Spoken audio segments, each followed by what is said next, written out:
Nah, because I know I got a lazy eye. We live, man. I got a lazy eye. Let me tell you something. You ain't. We live. Let me tell you something. Let me tell you. Kids are fucking so fucking truthful, right? I was standing out there. They can hear me.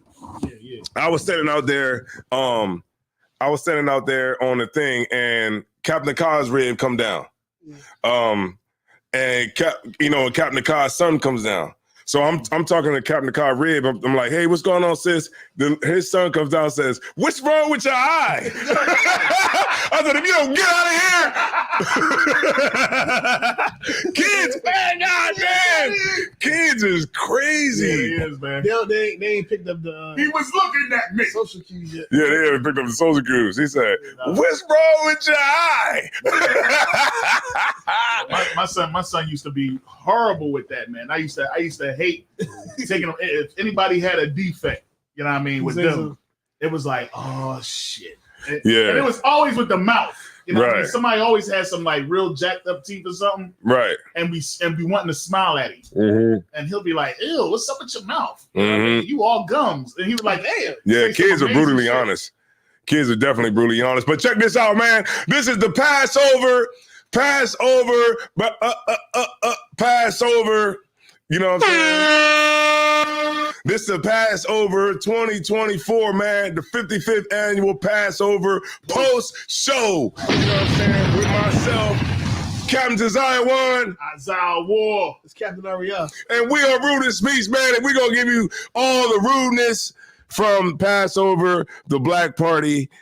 What else? The lamb slaughter. Lamb slaughter. You might have to tell us about that because I wasn't there for that. Feast of Unleavened Bread. You know what I'm saying? Feast of Unleavened Bread. Shout out to Captain Ashaparium. That's right. That's right. Shout out to the boots that I sold. Yeah. Big shout out. You know what I mean? How many? We got some people in here? Yeah, we got a couple in here. They trickle. Who we got in here? Real quick, but because we about to start the show. But who we got in here? Ain't nobody comment yet. They scared. All right, no sweat. So, I just want to say, make sure y'all stay tuned for the show. Get all your libations out, man. Get your wine out. How about that? That's right. Get your wine out. Get your grape juice out. Whatever it is, whatever you need to get yourself right as we explore this wonderful show that we're about to have. That's right. The 55th annual Passover, man, 2024 post-Passover show. Yeah, going right, man. With us, man. So go ahead and take us out to the intro.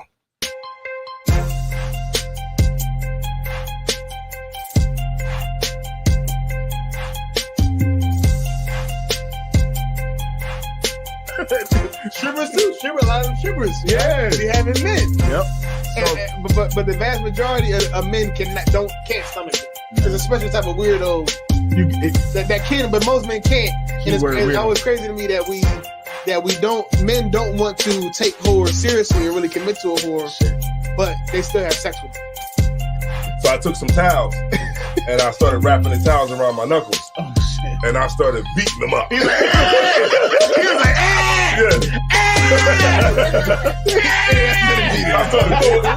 I started throwing them things. Look, like, I was fighting for slavery. You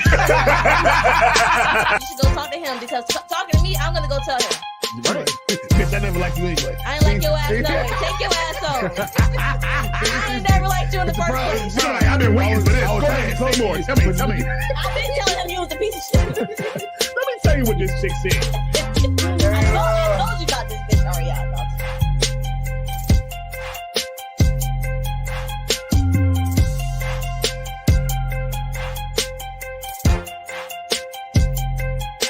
Passover Productions.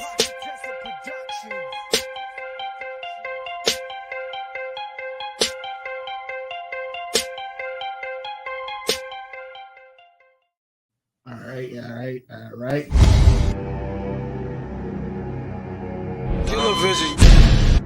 I'm out Delaware, my niggas is heavy there. I'm out Delaware, my niggas is heavy there. I'm out Delaware, my niggas is heavy there. I'm out Delaware, my niggas is heavy there.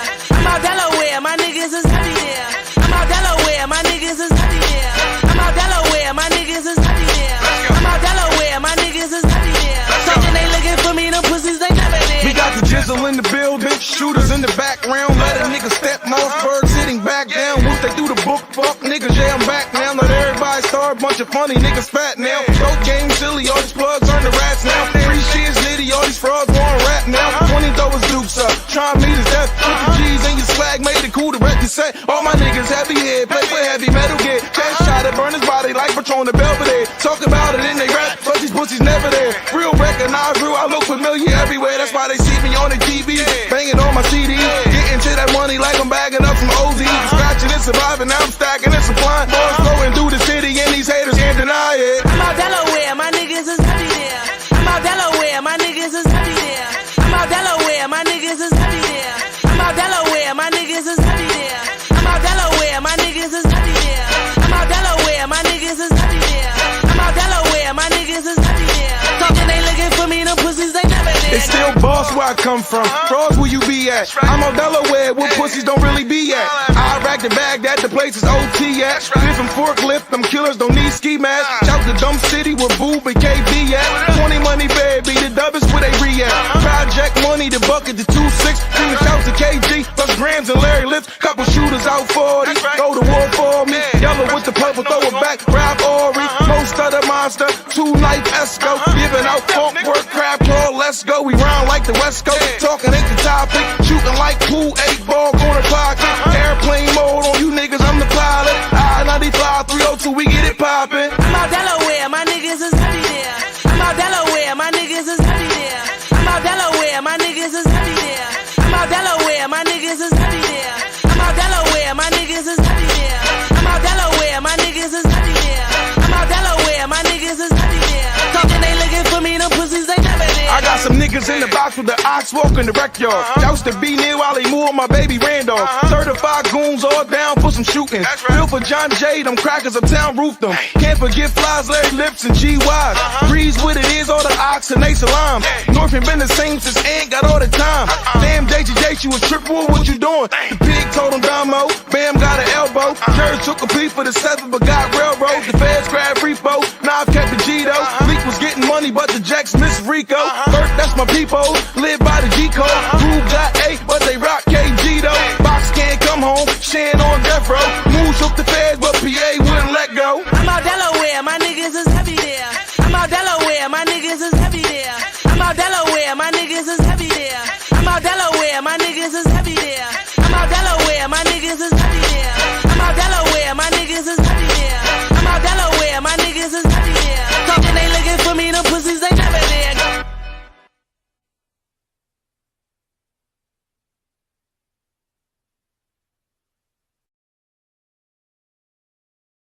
Yes, sir. Yeah, man. Shout out everybody, man. You know what I'm saying? Hey, look, do me a favor real quick, man. Just drop a bomb for everybody that's in the chat, please.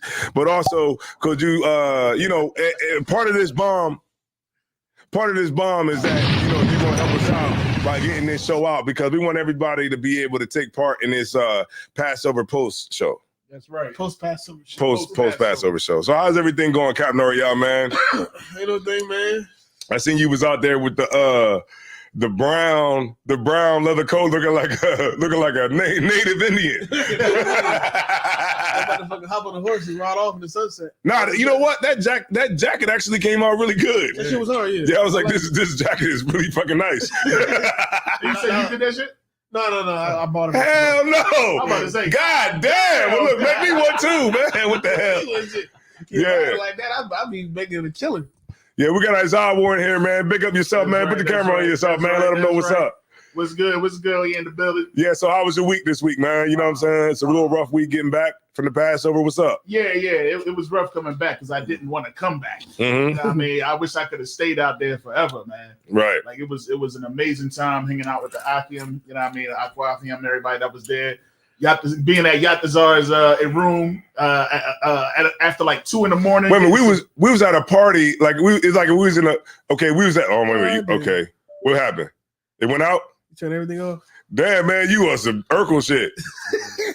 All right. Get the fuck out of here. That's man. crazy. What the hell? That's crazy. You probably just went off. Yeah, I think so. No, this is court right here. Oh yeah, that's the cord for the camera. Yeah. I mean, but they turned the lights on too. Did it? Yeah. Just plug it in. What is on that? Okay, let me see. No, that goes to On this? This joint. Yeah. Look, I go to the. It's a circle. Yeah. It's a circle of life. Good night. How we gonna start that? Man, those big ass boots, man. God damn. Yeah, I don't even see no wires near him. I don't know how you Man, do that. God damn. This shit stretch across the room. That's all it wore. He said, look, let's just stop putting the camera over there. Right, look, man, it's too many damn. All right, man. Let me get up. That's a lot going on. I thought I was for the There computer. goes the 3 people that was in here. They all left. I thought I was for the computer. God damn. What's up? Oh, you know what? You might be right. No. What is that? Where is that going to? No, where the fuck is it? What's up? Don't go to. This is.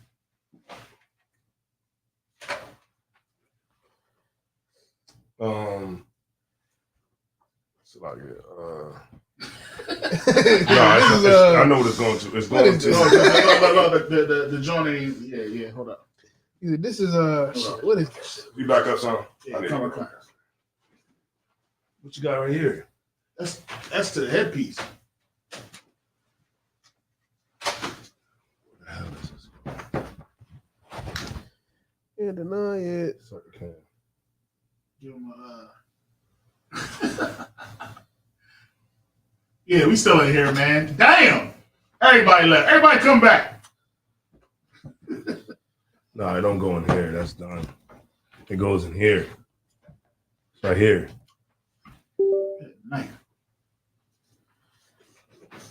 Chords. Get your cord game Get the up. chord game up, man. It's the camera on there. It's the You know, man, you should get here at 8:30. That's the time you need to get here. So we can go through all the chords. All the chords. So we can see all the chords. It's the camera is on you. All right, hold on. Let me get that straight. I got It's it. about to be his show. There we go. All right. So like, we got the technical difficulties. Technical difficulty. It was very difficult. Very technical. But we moved past it. It wouldn't be Rudy's V show if we didn't have a little snafu up in there. Now, Yeah. Now we in the doctor's office. The camera, All the right. lights is off. look like the plug plugged in all the people that left. They came back. Oh, they came back? Yeah. You hold this like okay, let me turn these 2 lights on right here. What's going on, man? Long. There we go. There will be lights. There be light.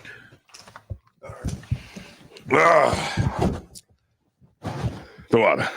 So yeah, back to what you were saying, Jack. Like you were saying. You know, I don't think it's even relevant anymore. Yeah, I don't know what he was even talking about. Let's talk about them daggone black outfits, man. Rich Call had the whole polar bear, the black polar bear on him.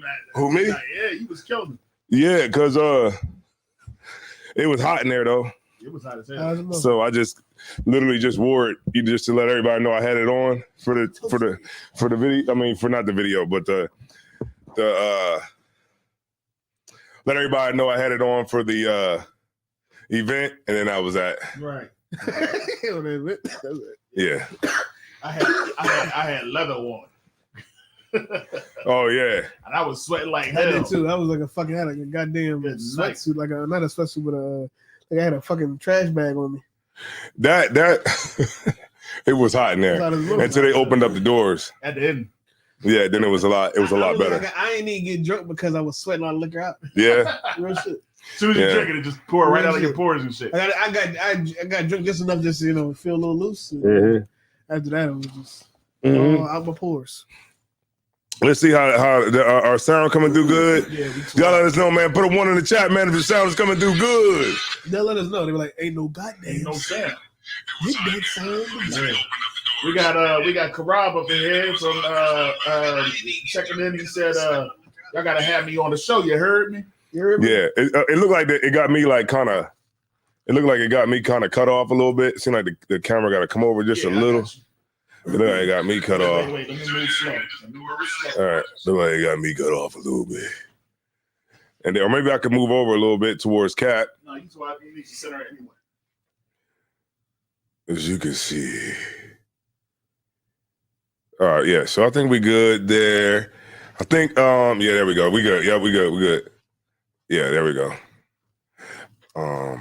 Yeah. So yeah, here we go, man. You know what I'm saying? Passover, 2024. The Black Party to me was dope. It started promptly on time. I will say that.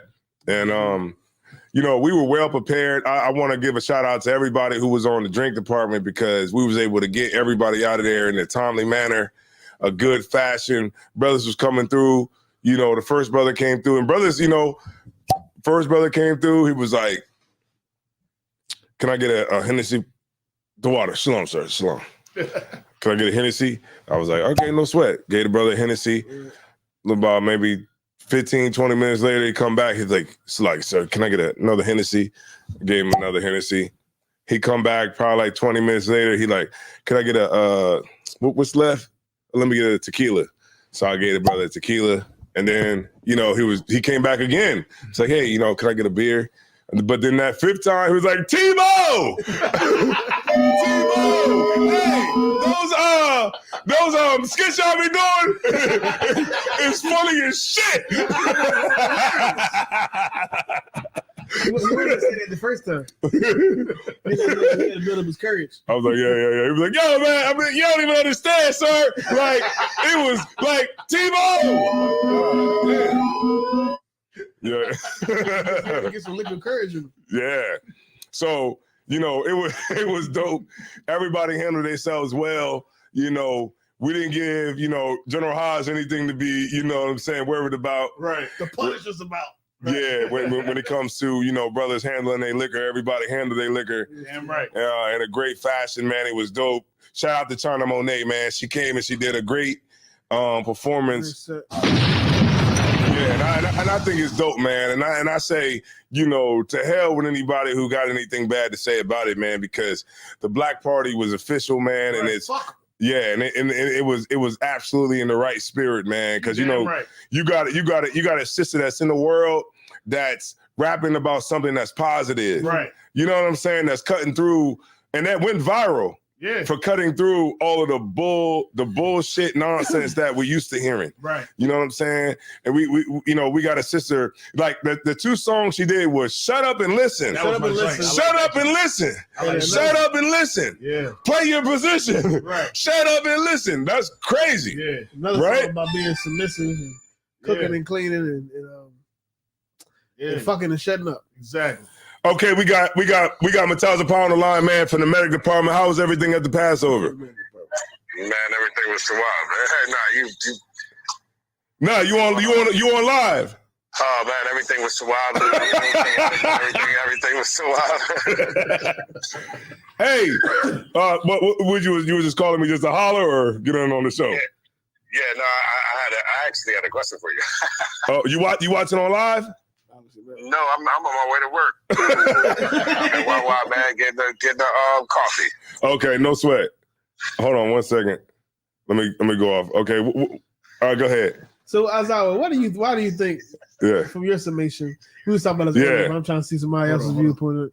Why do you think that the people? It's Sunday. The people that's particularly people in the Israelite world. Why do you think they have an issue with China Monet? Yeah. I think because she's of the world, you know what I mean? She's just a girl who, like, in other areas or on other platforms, she didn't dress as modest as she was with us. You know what I mean? Right. So I guess they look at it as though, oh, y'all pretty much just had what's the chick? They said all the terrible people. Sexy Red. Y'all just had Sexy Red at your joint. Crazy to say. You know what I mean? Y'all that's all. Oh, so let me bring you back on. It's crazy. Y'all just had Sexy Red on stage. You know what I mean? How y'all gonna let her in? This supposed to be the holiest of holies. How you gonna have somebody from in the world that ain't even the truth? It's a fucking black party, you fucking idiot. and shit like this, what happened? And when things like this happen, this cements the feeling that we are the prophets of Christ, and they're not. Right.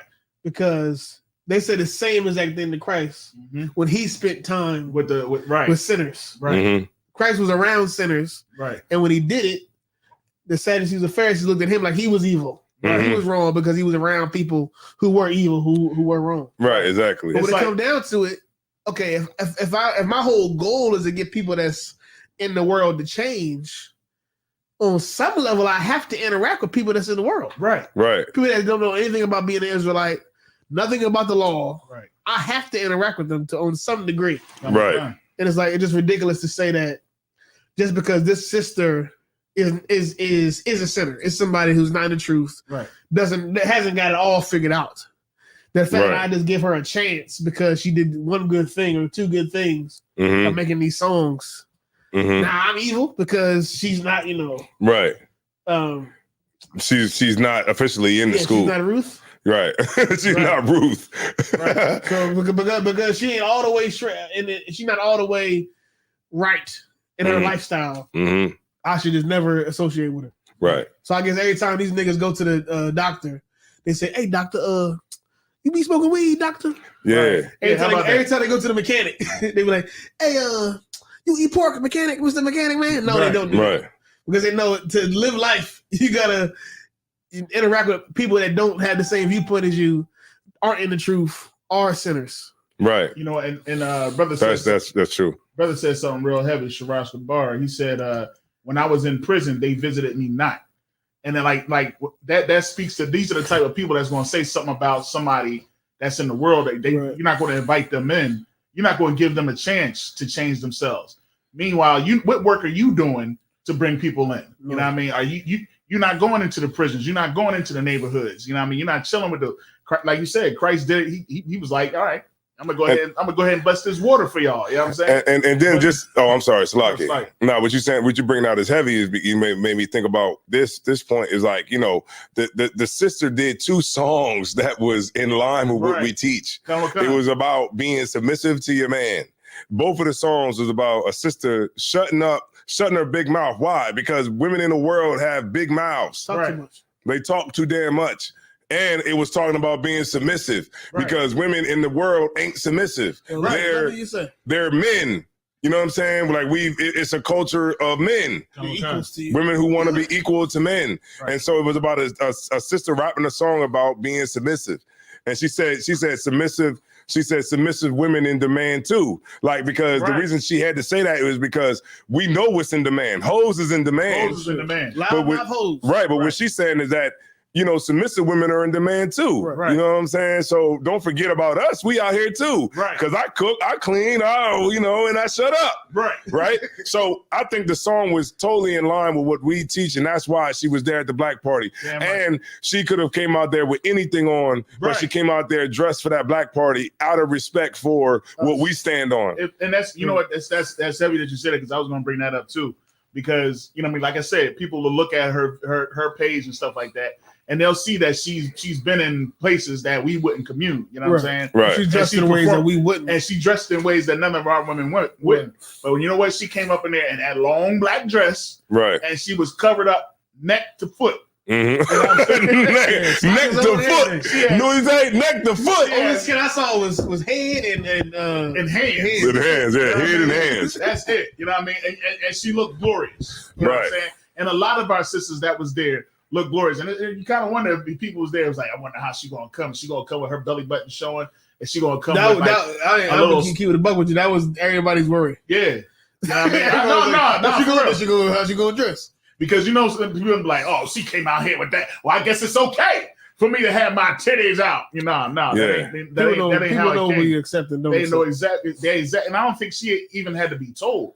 She probably didn't. She already had that spirit when she called up to Commander General Yohana. You know what I mean? When she talked on the show. And she was like, sir, and this, and you know what I mean? So when she came in there, she had that whole, spirit. And what's be so crazy about, the spirit that a lot of people who come up against, that type of stuff, the spirit that they have is just like as if like they was never in the world. Right. Somebody had to appeal to you too. Right. You know what I'm saying? When you was in your wickedness too. Right. So when the sister come through, when she gets around the brotherhood and the sisterhood, and she sees what type of a wonderful thing that, Commanding General Yohana created, it's like, damn, I never knew it was like this, that this was even something that could even be possible. Right. And those types of things where she goes back and she puts on her page and she tells her followers about, and then her follower says, hey, well, what is that? Where was you at? What is that black party? Who are these Israelites? And those things like that. And that gets the conversation going about them, potentially looking into the school, or ultimately joining the school. But if we don't do that, then we just teaching each other. It's just us three teaching each other, right? And we never have even the chance of getting to another outlet, right? But in order to get to another outlet, you might have to interact with the center. And you know what's so crazy about it, sir? Like back in the 90s, what's the Wu-Tang Clan? Them niggas was on that 5% nation. Right. You know how many people they brought to the 5% nation from just music and just, getting people, yo, what's the math, son? Yeah, be like, yo, we 150, you know what I mean? And all that. Niggas was like, yo, what's the math? What's the science of the day? Niggas was on that because they had niggas that was in that was pushing it. You know what I'm saying? Like, and that's what we gotta be like too. We gotta be able to go into the world and be able to push our thing. You know what I'm saying? We can't be afraid of that. And I think a lot of times, like, people think like, well, because we're in the truth, we got to be afraid of the world. Nah. Insulated. We go into the world and we stand on our principles and what we stand on. And you stand right up in the world, dignified in what you stand on and your principles. Right. And you'll see that people will respect it, and you'll have people that'll say, you know what? This is dope. I never knew that this even existed. Right. Let me get down with it and figure out what I can do to be a part of it. Goddamn right. But how are you gonna do it if you afraid? Right. You got your light, but you letting it hang under the bed. Right. Like what Christ said. It's like, man, these people, man, they just sit on the sideline. Like what you said was heavy, Cap. Like earlier, it's like off cam, like, okay, if these people sit on the sideline and they talk about what we do, what alternative do you have to it? That's what I started to realize. The majority of these people aren't even a part of a large Israelite organization. There's a few of them other than us. Mm-hmm. A lot of these motherfuckers that be talking shit, they like one guy on a keyboard with a headband on. Right. One guy with a scarf on. Mm-hmm. That read the Torah on Saturdays. Right. And then he might congregate with a few other cats he know. Right. But like you're telling me that I'm evil for having my Passover, or I'm evil for having the black party, or doing it the way that I do it. Mm-hmm. But you're offering the people no other alternative. Right. I mean, like me, like in the IGBK, we speak against other Israelite groups. Mm-hmm. We say, don't go to their Passover, come to ours. Mm-hmm. Don't party with them, party with us. Right. Mm-hmm. Don't go to their class, come to our class. Mm-hmm. We're not just demeaning the people and not giving them any alternative. Right. You don't have a black party to go to. Right. You don't have a Passover to go to. Right. Like, your Passover is probably you in the house, eating lamb. Right. It's probably you in the crib eating lamb. Right. You and your rib and your kids or something. And then you turn on the daggone internet and you see something there like, that's funny. Yeah, like, you see some we out there partying. You see some brothers and sisters actually getting together. Right. Actually coming together as a community. Fly. Serving the Most High in brotherhood. And you found a reason that is evil and is wrong. Right. And but if I wanted to lead this right now, you could give me nothing. Right. Like if I want to leave the school right now, that nigga talking shit on the internet, I couldn't go to his group because he has no group. Right, he don't got that. He don't even got a group. He don't even got nothing. It'll be me in his crib eating lamb. Right. You know, we'll be so righteous in his crib. Right. Watching BMF. We'll be holding his vows. Right, watching Netflix. Eating matzo crackers. Right. Eating Passover while we watching BMF. He's sitting there with the remote like this, like, what you want to watch? Yeah, but we righteous though, right? I hate these. Righteous though, right? At least if you think what I'm doing is evil, at least give me an alternative, right? Mm-hmm. At least I'll say their name. GLCC, at least they got an alternative. Mm-hmm. IUIC, at least they got an alternative, right? Most of these niggas don't even got nothing else to give me, right? But nothing, but just complaints. They complain, right? They complain about camps. They complain about what you're doing. But at least I'm organizing. At least I'm getting together with a community and building something other than me and a fucking keyboard. Right. Me teaching my goddamn self. Mm-hmm. Right. That's because a lot of put the camera in, sir. It's like that's because a lot of these dudes, they coming straight from the Christian church. Right. And they still their foundation is still you're not supposed to party. Right. You're not supposed to drink. You're not supposed to do any of these things. All you're supposed to do is sit down in the dark and study the Bible. You know what I'm saying? That's it. That's real shit. And the only time that you get with other people is when you studying the Bible. You know what I'm saying? And we don't get together and party. We don't go to the club. Go to the club. Why would I do that? Right. Why would I go to the club and deal with these nasty hypocrite women and these nasty men that's out here sinning? You know what I mean? But that's where Christ went. He went to where the sinners was. He went to the sick. You know what I mean? Because the doctors, they don't need no healing. You know what I'm saying? It's the sick that need the healing. How else could they change if they don't see you? Right. If the sinners are just out there sinning and never see you, never hear about you, right, never get contacted by you, nothing.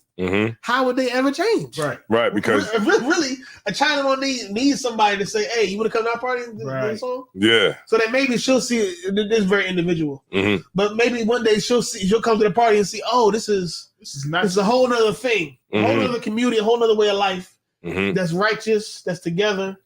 That treated me right, and maybe I would have joined this. I'm not saying that'll ever happen, but I'm saying at least it's the effort. But if we never contact her and never asked her to do a fucking performance, then she's just any lady that raps, and that's it. Right. And we can never gain at least one person. Right. And niggas is corny. If I may, what they do is when they see us, that's what they see most of the time. They see us in the work. You know what I mean? They see us doing the work and everything like that. They don't see us relaxing, like rude and speech. Right. We gotten so many compliments about the rude and speech, John, because this is us laid back, and people don't get to see this side of the UPK a lot of times. So people that's in the world, they don't know that we be in the club. You know what I'm saying? So when they see us at an event like this, they're like, "Dang, I can do this." Well, let me see what's right and what's wrong. Because these brothers is up in here, they party, they have a good old time, they drink, you know what I mean? They not howling crazy. I gotta worry about getting robbed.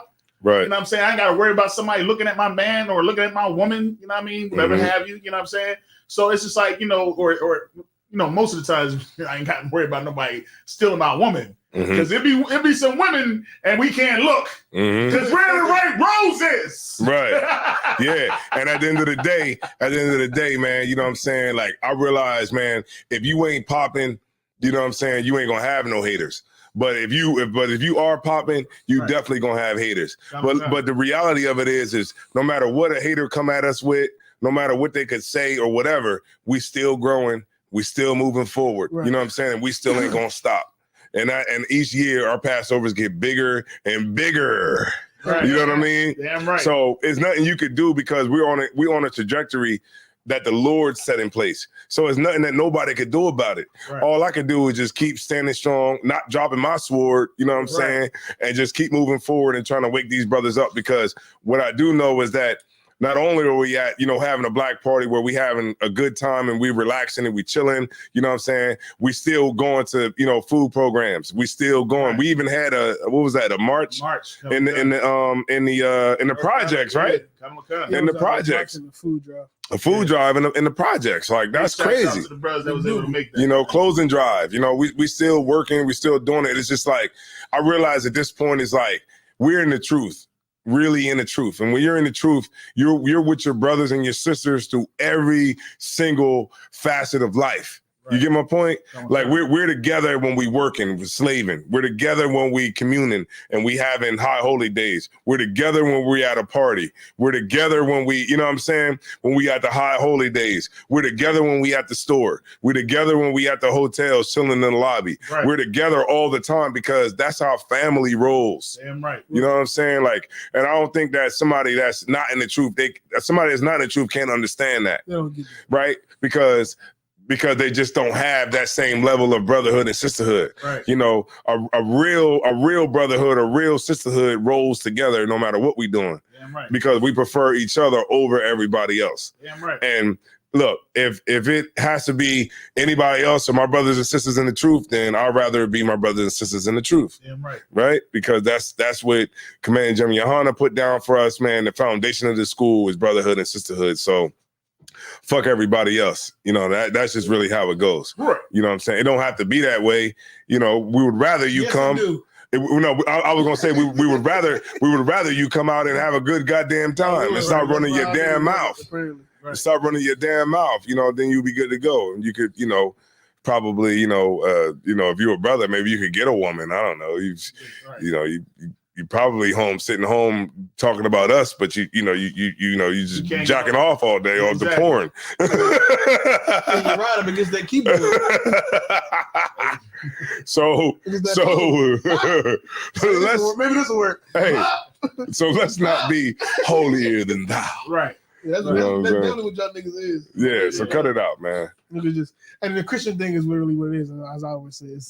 is like a Christian mindset. Like you come into the truth and you don't realize how raw and authentic the truth is supposed to look. Right. You got a very idealistic view of what serving God should look like. Right. Yeah, them sisters saw China Monet come out. They said, "God damn."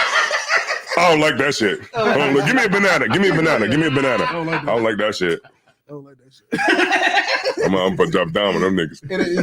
And just doing the work of the Lord is not going to look pretty. Right. Yeah, like, come on, man. It's not going to look pretty. they saw China Monet walk out. They said, "God damn." I hate this shit. I don't know why I hate it, but I hate it. Some ain't right. Some ain't right. Some ain't right. I don't like it. Hold on, let me get a little closer to the stage. They don't know why, but I hate this shit. I can't stand this shit. I can't stand it. Because if a sister would have walked out there with a head wrap up to here, you know what I mean? Nobody would have had a problem with nothing she said. Right. A sister that was in the school. Right. Sister they knew personally. Yeah. No problem. That's funny as hell, man. Yeah, but sometimes you just gotta do things that are maybe uncomfortable. Right. Cap said bad as hell. Captain Tower said bad as hell. Yeah, you came out that motherfucker, they said, "God damn." Sometimes you gotta find somebody that's got a little motion in the world. Right. Yeah. That says something that's halfway right. Right. Mm-hmm. And put them up there. And maybe somebody new will come into the school. Exactly. Maybe somebody that we didn't anticipate. Somebody that was in our that we weren't in their purview. Right. They know about us. Maybe now they'll know about the school. That's right, man. And niggas that's once again it's on their keyboards. Right. And so they clearly don't understand. They don't get it. And it was so right for Commander Johnny Yohana, man, to let us have that, man. It was so right. It was in the spirit, like, opportunity. And I learned so much as the years go by. Like, I realized, like, being in the truth is more than what the eye can see. You know what I'm saying? Like, being in the truth is like something that a lot of people won't ever get to see because you don't have enough time in it to really, learn. You know what I'm saying? From men that are wiser than you and learn from, like, the experiences that you go through over the years. You know what I'm saying? Like to truly be in the truth, man, is like, it's something that most people will never understand. Right. And that's why, like, a person who's not in the truth would have anything bad to say about it. You know what I'm saying? Because they're just not. And like Cap said, you home with some lamb and that's not the Passover. That's not the Passover, man. Something that's bigger than just me and myself. When have I at UPK ever been like that? You know what I'm saying? We don't sit home and eat lamb. You get your black ass up, right? You get on I-95 and you drive that way. You know what I mean? With an S. You go the direction that say S. Right. It was a few brothers from California that drove to Durham, North Carolina from California. I don't know what the fuck is wrong with them. but I would do that 1,000,000 times over before I sit in my crib and by myself. Right. Because I would do that 1,000,000 times over. I never understood anybody that would be, say they're in the UPK, whatever, and they'd be like, I can't make it. Well, why can't you? You know what I'm saying? Why can't you make it to the Passover? You know what I'm saying? What would be your excuse not to get in the car and get here when you got mad brothers that'll make sure 1,000,000 brothers will put you in the car. Mad brothers that'll make sure that you can get here. They'll strap their rib to the top so you can have the front seat. Right. Yeah. Right. But you can get to the club though. Brothers will do anything to get you to the club. Brothers can get to the club and make sure they got sections. And guess what? You can pay for $500. And I'll throw something else out there. Brothers was even advertising, I got an extra bed. You know what I'm saying? I got an extra bed in my room, and despite whether, our ribs would have been mad at us or whatever, there would have been no brother that would have been homeless by coming down there to the Passover. It wouldn't have been no brother that wouldn't have been able to get into that Passover or any of the events that we had lined up for the week. Right. I mean, there's no excuse. Literally, there's no excuse. And if there's a brother that can't get in for any reason, if he think that he can't get in, man, Commander Junior Hano will come off that goddamn podium so fast and say, what the hell is the problem and why this brother can't get in, which would, because he knows that it will never happen. That's why I'm saying it now, because it would never happen. So, you know, there's no excuse why you can't get to the Passover, and that's why there's no excuses why nobody should be there. Everybody should be there. Even when we telling you, pay this, pay that, do this, and you know, having the time, if you don't got it, don't pay. You don't got to pay it. Right. That's just the reality of it. Even when we telling you, even if the school is telling you, give me $1,000 to come to the Passover. 9 times out of 10, we're just saying that because we know the people that have $1,000 are going to pay it, and we know that the people that can't do it won't do it, and they'll still show up. Yeah, I paid my 400. Like, I don't kind, sir. I was like, oh God. Oh God. I was like, I can't be doing these videos and not do it. I'm like this show like, you better pay these Passover fees or else. That was hey, I was like, they using me. That was our imitating life. Right? That's real story. Those are my own excuses. That's real shit. Yeah. That's real shit, though. You know what I'm saying? Like, I love the Passover, man. I love the brotherhood. You know, we had the brothers from London, man. Damn right. Give me the job of They sleep right now. They sleep because, you know, they behind right now. They're like 5 hours ahead. Yeah, they ahead. So it's like in the morning. Or damn near. Yeah, it's probably in the morning. Early morning. But I got a request to talk about something. What's going on? We about done with this, bro. Yeah. He said, I ain't gonna say, I don't know if he want to tell me who it is, but he said, can you speak on the white corsage? Brothers were confused on if they can approach the woman or not, and what's appropriate to say. Okay, you want to go first? Brother. Yeah, see, y'all niggas is corny. Yeah, right. Don't be like, yo. I'm fucking around. But I believe at the Passover with the white corsage, I think we should implement doing something for other events. Yeah, maybe a little earlier. It gotta be like at the lamb slaughter. As soon as you slaughter the lamb, I don't know about that. Give a white robe. But I think for the black party. Look at here, I slaughtered this lamb for you. Or maybe it should just come with it, with the whole. I think for the black party at price. least, we should do. Should be some. Maybe it doesn't have to be the white rose. Maybe something else. But it should be some signifier. Like, saying, "Oh, she's single." Like, say some shit like all the single ladies in the house. Hey! And then turn the lights up. Yeah, like I think, you know, because just okay, you know, it also got to be, you know, spontaneous too, because maybe a sister might not have the white rose because she might be single, but she might not be ready to date. That's not what he's asking. He's saying for the brothers that see the white rose. Yes, see the white rose. See the white rose. Then fuck all the people that. It was a couple that don't wear the white rose. She's on. But then go. You know, shit. But for the sister that wears it, well, what should I do? Yes, I'm at the Passover. I see she has a white rose. I'm attracted to her. I know she's single because she got a white rose on. Well, how about how you doing today? Shalom. How about that? Hey, shalom, look, you know what people think we seem to get mistaken is like. When you're in the truth or whatever, you think it's like brother get around women, he'd be like, women and white people. Yeah, like you know what I mean? It's a woman, it's a female. You go up to her and she going, and you say, "Hey, shalom, sis, what's going on?" Right. You know what I'm saying? Like, you know, hey, look, sis, you know what I'm saying? Blah, blah, blah. Hey, look, you know what I'm saying? I was checking you out or whatever. I just wanted to see, you know, if you was ready, if you wanted to court or, you know, blah, blah, blah, what you was dealing with, what you on. You get my point? But it ain't got to be like. Yeah, I believe at the Passover with the white corsage and you know when she's single, it's okay to just be normal. Yeah, there you go. It's okay to just be saying, there you go. Hey, Shalom says, where are you from? Right. Yeah, what camp you with? How long you been in the truth? Right, how long you been in the truth? Damn, that's crazy. How many kids you got? Yeah, like a brother. But it could be a normal conversation, and I think really, especially at the Passover, you want to take that time to see if this sister even like you in the first place. Mm-hmm. And you want to have at least a little bit of an interaction to see. Right.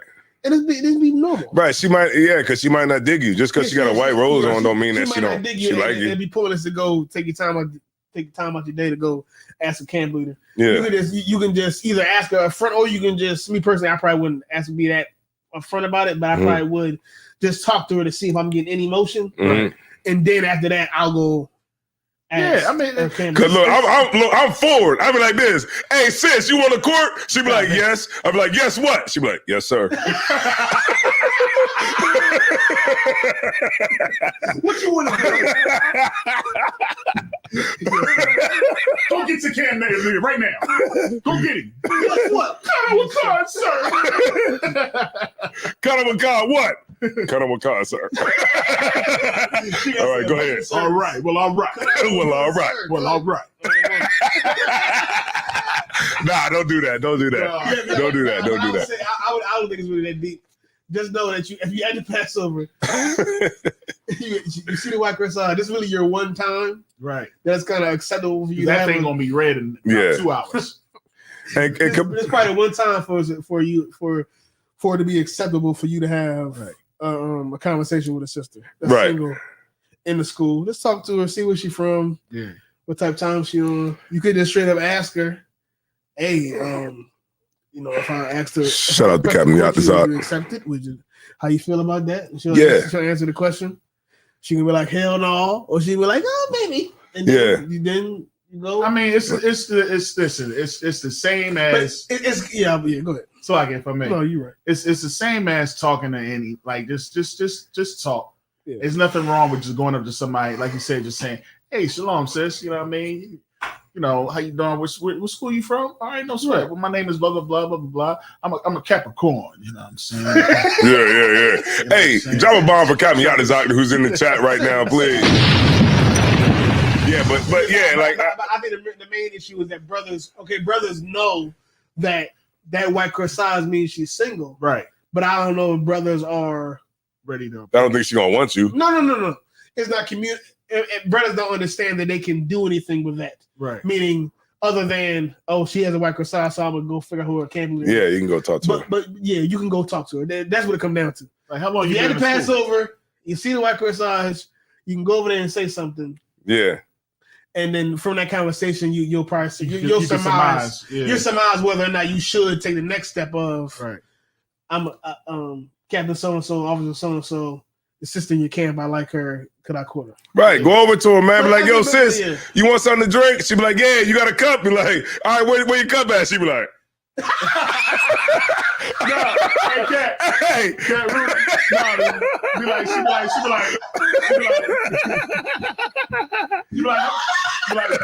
tell me when to stop, and she just be like, keep going.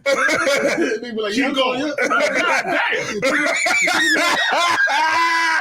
Like, God damn. I want all that shit. Like, so what you want? You want this zipping down? Yeah. I want that Henny you drinking. Yeah. So look, be careful what you bite off. An Incredible Hulk. Hey, Cap. Yeah, be careful what you asking for. You know they call the camp leader. Yeah, like no, that's just right there. But you ain't call the cat leader. You get a phone call as soon as you start talking to her. Yeah. He be like, damn, why you want to call the sister? Well, she drank the whole bottle from my hand.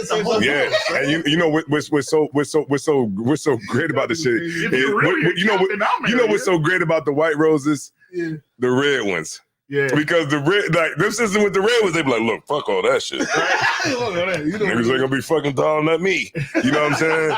Because they know, like, you know, if I don't have this rose on, it could be a mistake. Right. A brother could make a mistake and say, hey, what's going on with you or whatever. It's kind of and it's not like it's a mistake, meaning that, you know, maybe we got brotherhood. So, you know, we're not trying to crack on your rib or nothing like that. We just don't know. Right. We just don't know. So it's good to have those, the red rose and the white rose, so that you don't make those same mistakes. Right. But also, you know, some of these sisters that's in here, they looking for men, you know what I'm saying? They looking for, a Lord, you know what I'm saying? And if you can be that brother that can, you know, take up that responsibility, because it is a responsibility. It definitely is. If you the brother that can take up that responsibility, then why shouldn't it be you? Right. And if he was at the Passover and if a camp leader and if you are a camp leader checking brothers because they are talking to sisters with white roses on. I got a joke about that. but if you're a camp leader checking brothers because they approaching sisters what white rose is on, and if you got checked for approaching the sister what a white rose on at the Passover, that's wrong. All that is wrong. Let the brother talk to the sister in this given scenario. I would let it go. That's crazy. That's power too. I wish I could wear a white rose. Be like, look, if y'all come at me, I'm available. They be like, yeah, how you doing, Cap? But yeah, but if you're a camp leader and you listen to this, let the brother talk to the sister in that given time. And if you like it so damn much, then then you should say that. Yeah. But let the brother talk to her. And unless he's like doing too much. Yeah, like Cap said, just be normal. Don't be weird. And if you're a brother that got checked about having a white title system, whatever role, I would go to counsel about it. Yeah, like just be normal. But it's cool. It's fine. It's cool, guys. It's not. It's cool. It's cool, guys. It's not about to be, collegial. It's not about to be this all holds bar. It's cool. Right. Like you walk up on the sister with a white rose, like. It's cool. Have you ever heard of Deuteronomy 23 and 32? Like, yeah, nigga, that's why I'm here. Walking up to the like, you are definitely a Proverbs type woman. You weird. You are definitely cool. Now the sister don't. Now the sister is kind of she don't want to deal with you like that. You know what I mean? She like, you weird. Brothers just be everybody. It's regular, man. It's real life. It's real life shit here. You know what I mean? You know what will make my day, sweetie? If you give me a precept. Yeah, it's just she's gonna be like, oh, this nigga's a goofy. What's gonna happen is this is what I think we expect to happen. This is not how it works. Right. We expect. I have never talked to this sister ever. Right. We have never had any interaction ever. I'm going to call her camp leader, and she's gonna be like, "Yeah, I want to talk to him." Yeah, that's crazy. That happens, but that's probably not how it's gonna work out. Right. The sister is going to have some interaction with you, or something is going to happen, and she's going to say, "Oh, I like him." Yeah. Or vice versa. Right. But the notion of I'm on Facebook, I'm at the Passover, and I see her this on one time, right, and then go ask her camp leader, and she don't know me. You ain't that special, brother. Right. She probably ain't that special either. Right. What's more realistic is that you're gonna have some level of interaction. It was love at first sight. You're gonna have some interaction. Talk to each other, hear each other's voice. You ain't know the bitch's voice sounded like. Right. You call the camp leader. What does the bitch voice sound like? What do we sound like this Iowa? Right. That'd be crazy. She'd be like, "What's up, man? What you trying to do?" Hey, I'm trying to drink. What you trying to do? Right. And the Passover is giving you that little window. Right. To hey, go over there, man. How are you today? Go ahead, put your game down. After that, you can surmise. But yeah, no camp leader should be checking you about that. Yeah. And you shouldn't be acting weird about it. It's cool. It's fine. Yeah, put your game down, bro. You should put your game down, bro. Yeah. Like, why you acting weird, bro? He's like weird. All right, man, we got Kazak Ahmad is watching, man. Drop a bomb for Kazak Ahmad, please. Kazak Ahmad. That's a real nigga. I was drinking some crepe mouse with him. We was talking about on Facebook. They were talking about the white rose. He said, yeah, not a lot of sisters stay single over here. He said, I watched the white rose turn red in front of my eyes. Yeah, that turn red as mother. He watched this shit just turn red. Yeah, that's funny as hell. That's hilarious. And that video that China Monet put out with Kazak Ahmad, that was cold. That was cold. I wish that was me. Yeah. I would have been like this in front of the elevator, like. All of it. You know what I mean? Like when the elevator closed, right. Like the whole theatrics of the whole thing. Yeah. I think that was just dope, man. It was a dope video. Mm-hmm. And and not only was it China Monet, but it was also her entourage that was with her. Right. That was a lot of brothers. It was men who was out there, and that's mainly who we are really showing this, for too. Right. You know what I'm saying? Is those soldiers, you know what I'm saying? And those brothers that was with her looked at us and said, damn, this is some real nigga shit here. Right. And that was that's what we really wanted. You know what I'm saying? Is like them brothers to see that you have brotherhood out here. We got brothers that ain't gonna fight, brothers that ain't shooting each other, brothers that's having a good time, and we gonna get the hell out of here and go back to the room and enjoy our families and our wives. Right. That's that. And that's ultimately, the big thing that was, the main thing I would say behind everything that we do, man. It's just like, anybody that can't see that is just not a real nigga at all, or you're not a real bitch. All right, Salaki, I might have went too far. You're right, though. No, you're right. You're right on point. You're right, though. He said I might went too far. Yeah, man. I felt like I went too far. What else are we missing other than the Passover? Okay, then we got 4 people in here. Princess Shabba, man, drop Princess Shabba bomb, please. Okay, so Siraj Kabar said, when I was in prison, Captain Mashak Mayum Benyamin visited me when I was sick in prison in a dream vision. Good night. Oh, he's a lot going on. Yeah, you know, like I visited a brother too when I was when he was in prison too. And the brother was like, man, fuck that shit, desire, man, just let me die, man. Fuck this shit, man. And I was like, nah, man, you ain't gotta die, man, in here, man.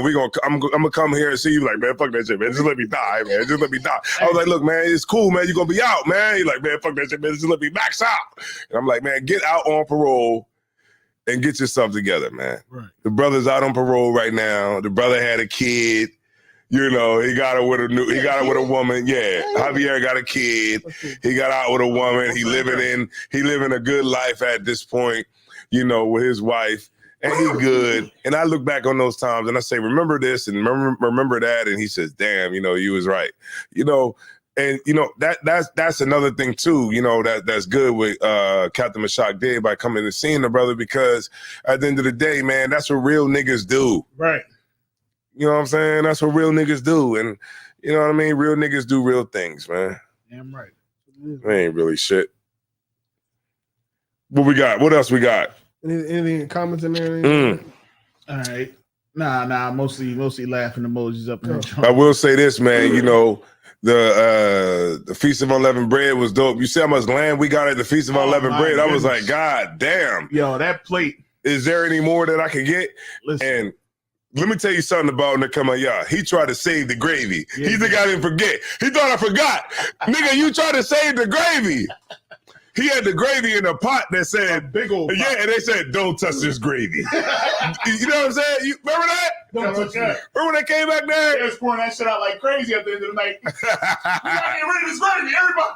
No time with the gravy. Yeah, they was like, yo, they was like, yo, this gravy, we got to order that nobody can touch this gravy. I'm like, what the fuck is so good about this gravy? As soon as I got the gravy on my lamb, I was like, this is... Don't let nobody else touch this gravy.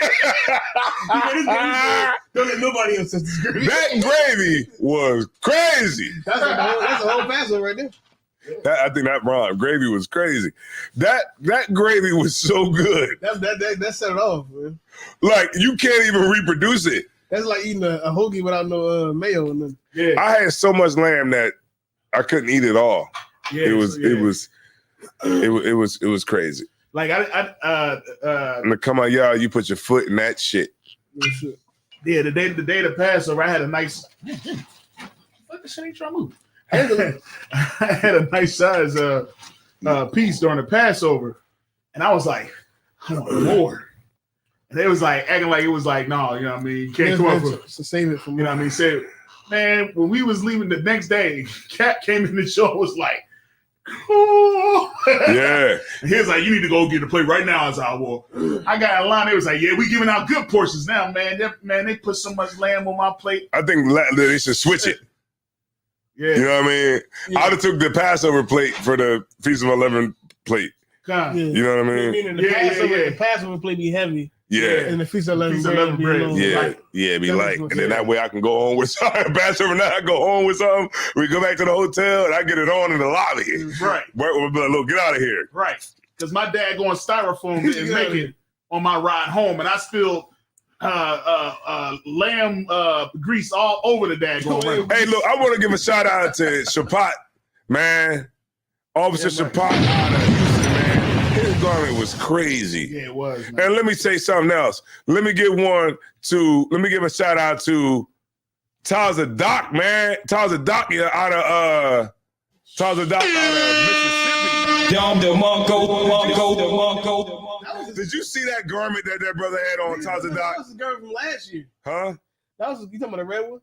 The red one. That was a garment from last year. It was? You hear about that last Passover. That garment was crazy. Man, General Mayak's John was crazy. He probably had the best garment. His garment looked like a real cult leader. Like, he looked like he's about to slay a dragon. He looked like whatever this is absolutely outlandish and crazy. Yeah, that was crazy. It was a few brothers that had some great garments on, man. I'll tell you, brothers put a lot of work in it. You know, it looked like he pointed at you and you died.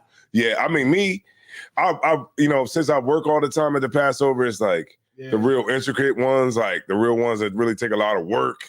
Maybe might not be conducive to like me who happen to work and carry ice and different things like that. You know what I'm saying? But definitely, man, those are some garments, man, that brothers put some work in. Like you go like and you rise up out the seat. Yeah, that was crazy. My very first Passover, I made sure that I had a garment on, like you said, like we was all over the place. Yeah. Doing a lot of movement. I think my belt came off like 5 times. You know what I mean? So I was like, moving forward, I got to make sure that I had something that I can kind of move around in. You know what I mean? And I totally get it. But man, like it was some things that was out there. It was just like, damn, man, look at this garment right here. Yeah, like it was some amazing garments, man. Amazing. I like working in the Passover, man. That's just me, man. Yeah. That I mean, like. In life, you got to get in where you fit in. Right. And then you also got to find your mojo. Yeah. And me, man, my mojo was just making sure everybody good and making sure everything is tawab. And that's just pretty much it for me with Passover, man. I mean, it's been this way since 17 for me. Oh, you know what I'm saying? So it ain't really like it's nothing new to me. You know what I'm saying? It's not nothing new to me. It just is what it is. But each year I figure out a way. But we getting it right. You know what I'm saying? So. Next year, I'm going to be right in the same department, doing the same thing. More likely. You know what I'm saying? And that's that. You know what I'm saying? And so I'm still going to have a good time. I'm still going to be able to roam through this joint. And that's that, really, at the end of the day. Yeah, this year, I was working with the Passover directly this year, but I hadn't done it in years. Okay, before COVID, I was doing it with Joe Muhammad, cooking the lamb. Mm-hmm. We cooked the lamb. We cooked it out of the crib. And I was, I can only imagine how crazy that was. Especially the last couple of years, bro. Yeah. It was rough, bro. Mm-hmm. It was bad. It was like even before the whole traveling thing happened, when traveling far away from New York. It was like, okay. I was telling him, like, okay, we gotta bring somebody else. Right. We gotta bring somebody. Do this shit. Right. But he don't want nobody at the house. So this is because it was coming too much land. It's too much. Yeah. Like I'm cutting, like the big ass bags of onions. Yeah. Like 2 big bags, and so I gotta cut all of them. Like a crazy amount of shit. Right. Up for 2-3 days just trying to cook it. Right. So I was doing that for a while with him for years, but then as long as I can remember, up until COVID, and then once COVID happened, that's when the Kamayah started doing it because we started going away from New York. Doing it other places. So I was free from any Passover work for years.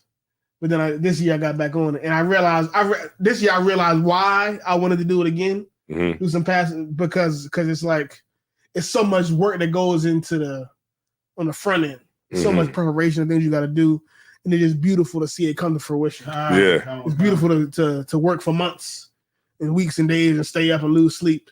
And then the last few days, you see everything come together. That shit was.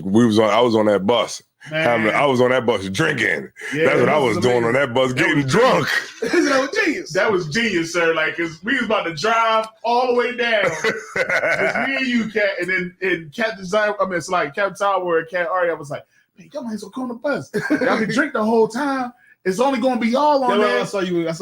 And I was like, yeah, but we got all this waters to put on. He's like, we can store it on the bottom of the bus. I was like, Cat. I was like, Cat.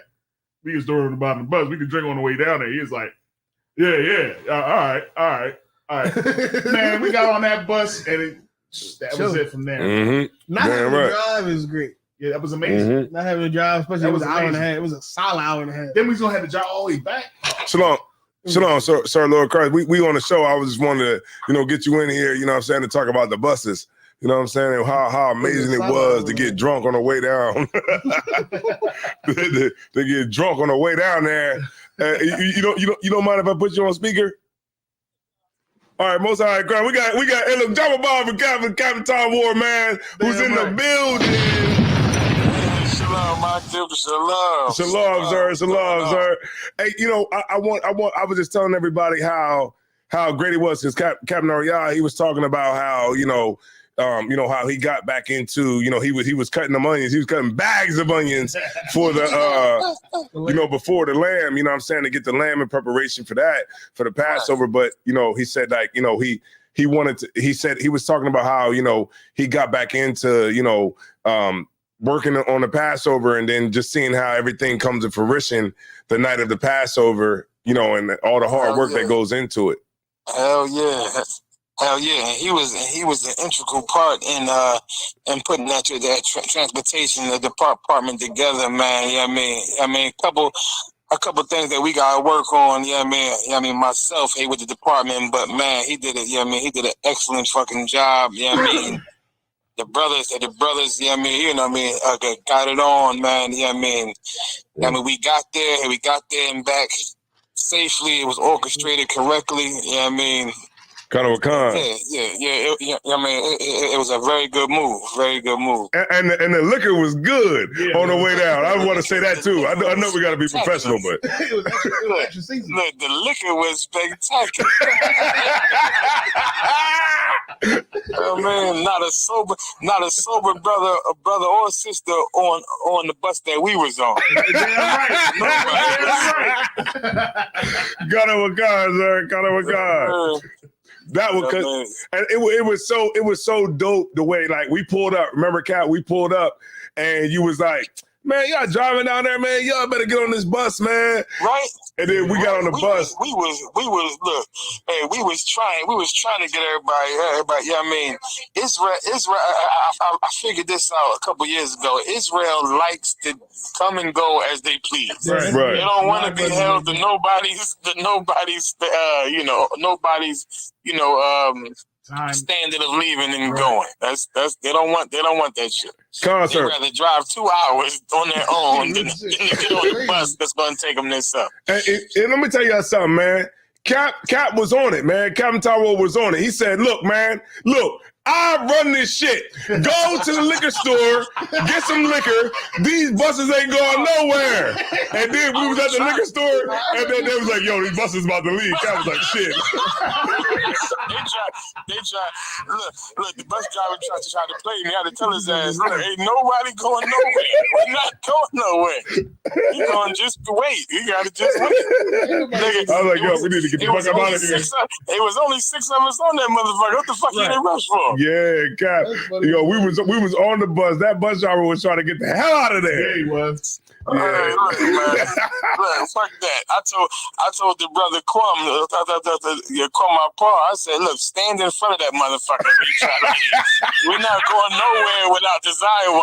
Yeah, kind of a God. Yeah, they called us. We was at the liquor store. They called us and said, "Hey, look, the bus driver was talking about he ready to roll now."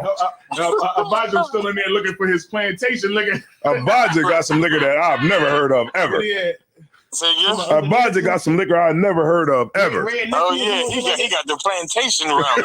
Plantation rum. Shit from the cotton field. He got some shit they was drinking in the field. That shit tastes like tears and cries. Yeah. The bitch might be drinking. But what I wanted to say was, Cap, you know what I'm saying? We recognize you, all the hard work you and Captain Ariah put in. And I will say this, Cap, I'm never driving my car to the Passover again.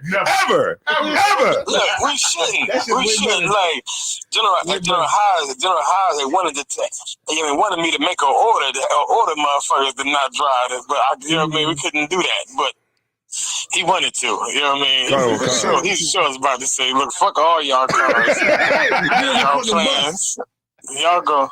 We say fuck all y'all cars. Get on the bus. Get on the bus.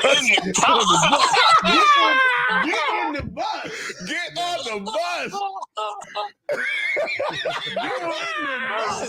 Hey, That's inside joke. But I'm telling you, Captain Top War, y'all don't know the work that goes in to what he does every single year to make sure that we have a way to get to the Passover. And it's so right when you really take that step to just trust him.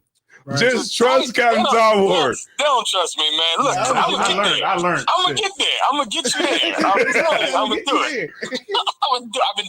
I've been doing transportation for 20 years, man. 20 years, just about 20 years. I'm gonna get you there. Just trust me. Get on the goddamn bus. Just get on the bus, and you'll be good to go. And that's why I say, man, the water you Cap for, convincing me, convincing us. You was fighting against me this time. You was fighting against me. No. Look, man, this gonna leave me. I'm gonna just drive. I'm like, ain't nobody on this motherfucker.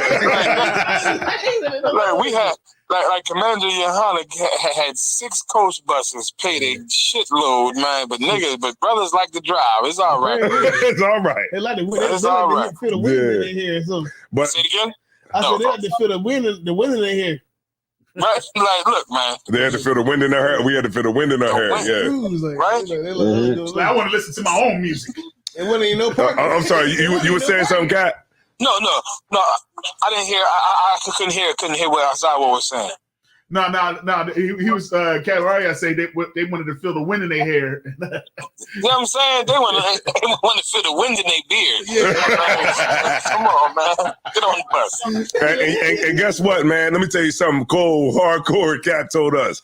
I said, Cat, man, we got I got a department. We got to get water out of here. We got to get the wine. Cat said, put it on the bottom of the bus. Come on. I said, damn, that is real shit because I never thought about it like that. We had way more. Right. We can get everything on the bottom of the bus. Everything. We pay for that part too. We pay for the whole bus. Yeah. Yo. You know what I mean? The top and the bottom of that motherfucker. Hey, look, we get there, the bus driver got to wait for us to unload. Yeah. Well, help us out then. God damn, we got the white man over there unloading the damn bus. Put his ass to work. Put his ass to work. But all in all, man, I want to say thank you, sir. Thank you for making a way for us to get there and making me see the light. Right.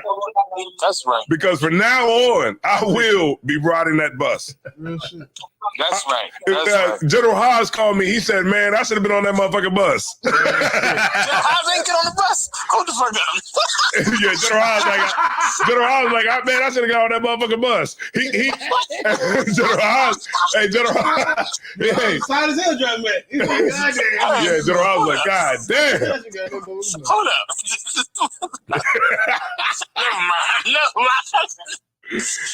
Yeah, General Haas was like, man, I should have got on that motherfucking bus, man. God damn.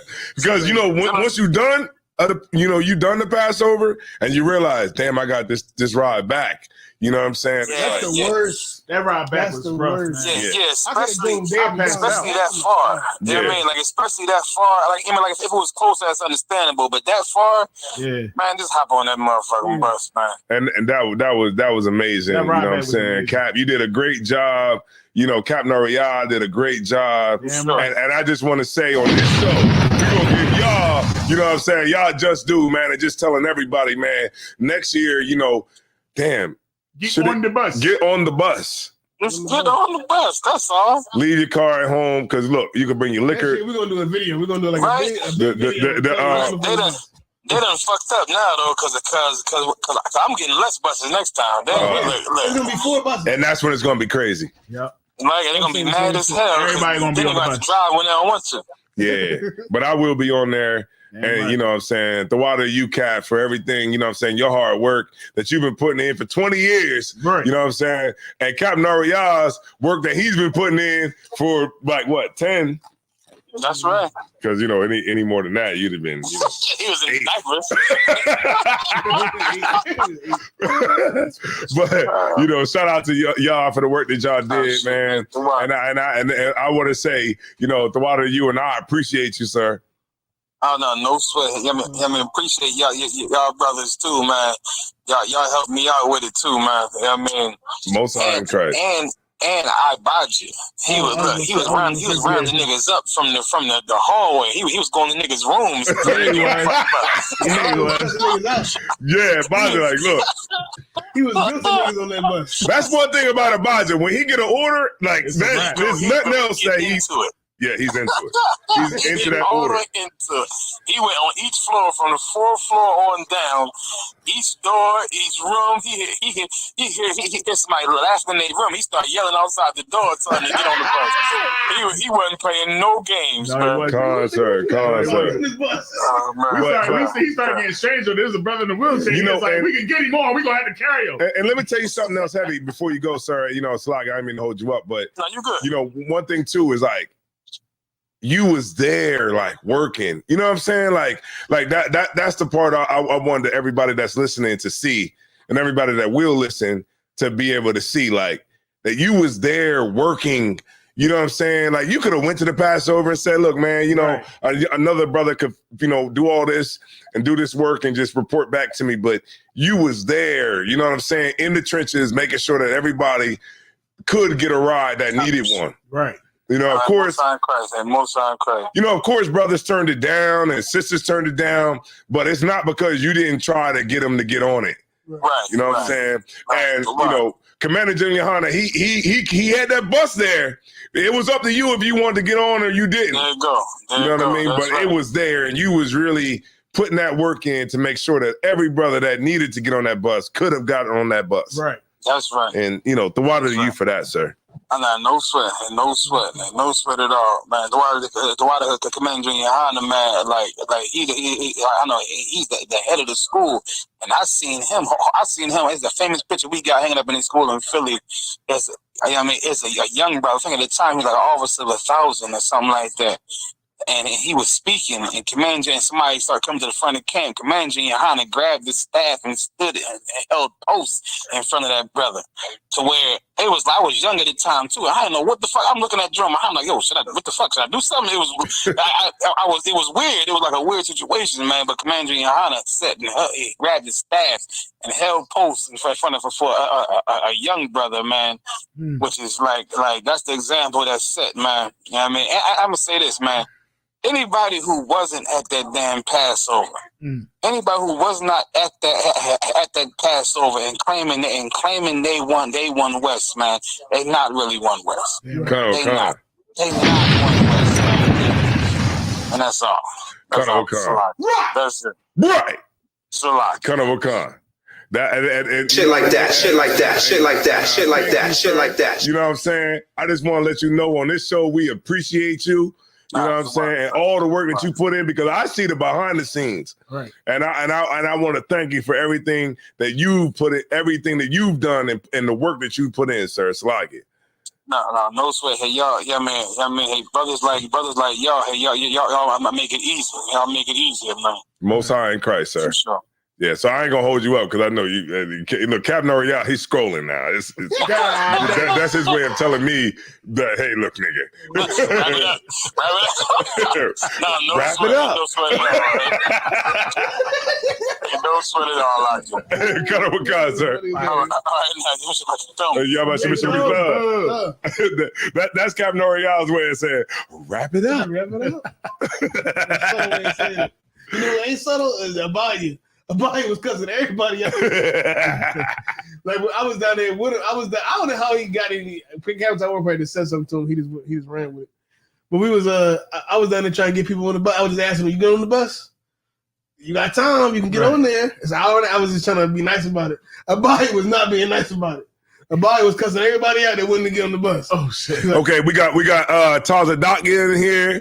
We got Karab. What's going on, Karab? The Wagga Bar. What's going down? We got Rakar Arya. He said this is unbrotherly to us that had to be there early. Yeah. You had to be there early, Sluggy. Shout out to Boston, man.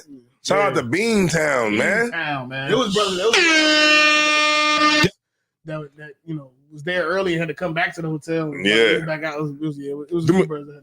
Could you do me a favor? Could you drop a bomb for Kaleem and Tazadakia? Real quick. All right, Salaki. All right. So, yeah. So, I think this is a great show, man. It's a great show because we're giving a real breakdown of this shit. Yeah, we're giving the inside you know, our real experiences. Millennium Hotel. So what does this say? The first hotel is where you need to be because that's where it's going down. Club Millennia is what it's going down all the time. You know, Millennia. I want to. Oh, so like, no, go ahead. No, what I was saying is, because the whole time, Cat. We did have a lot of work. To do. So what was it? Thursday night? Or was it, no. Friday night. Friday night. It was Friday night. No, what night was it that?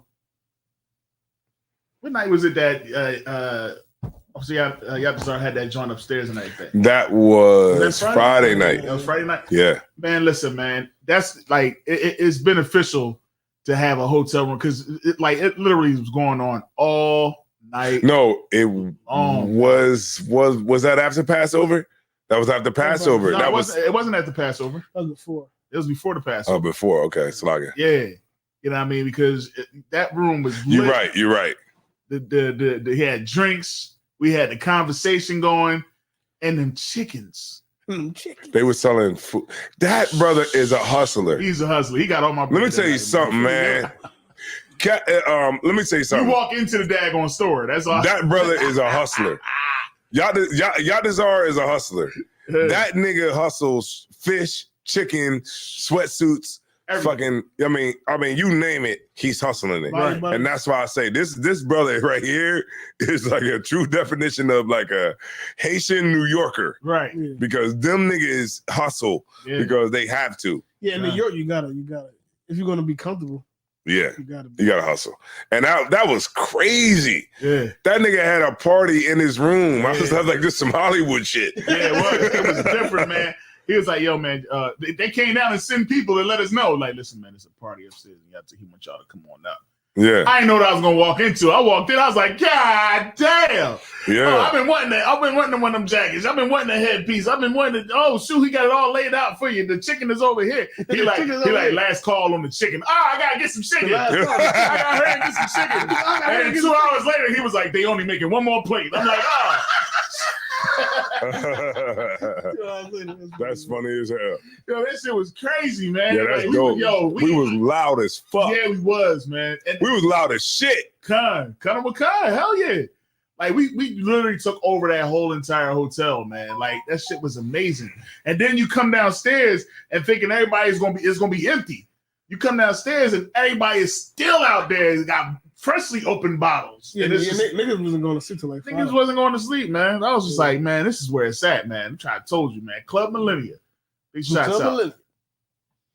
Yeah, man. Yeah, if you can, and it's easy. Most of the time, you don't got to put no money down to book it. But if you can book the main hotel.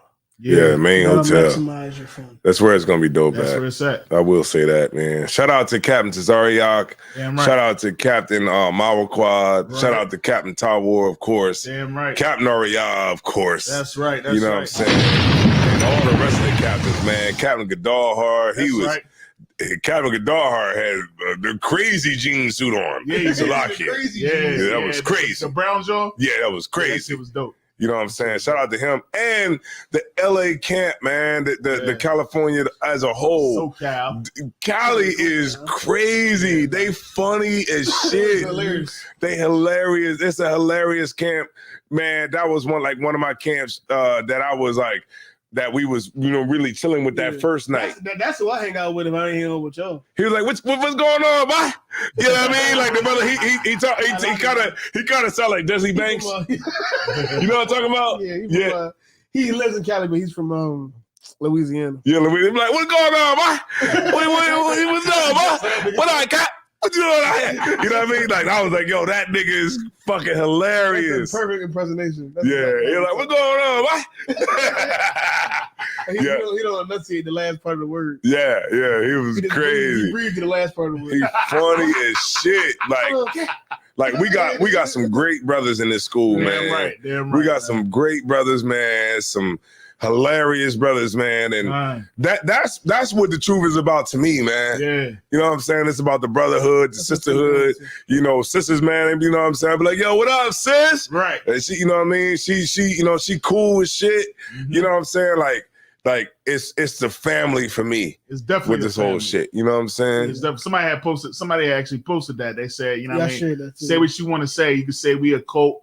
You can say we this. You can say we that. But one thing you damn sure are going to say is that we a family. Mm-hmm. And you know we damn sure is, man. You know what I mean? This is the biggest family. Like, you know, when I had to put out, you know, people always asking, you know, what y'all gonna be doing with our equipment? You know what I mean? What's going on? I'm like, it's a family reunion. Right. Yeah. You know what I mean? And I mean that shit because, you know, I could walk around and I say what's up to everybody. You know what I mean? You could talk to strangers. That's what you should do. When you come to these events, you know what I mean? You shouldn't just hang around the brothers that you know. Go and introduce yourselves to brothers that you don't know. Shit, you know Cap ain't talked to us the whole time we was down there. The whole week I saw Cap on Sunday.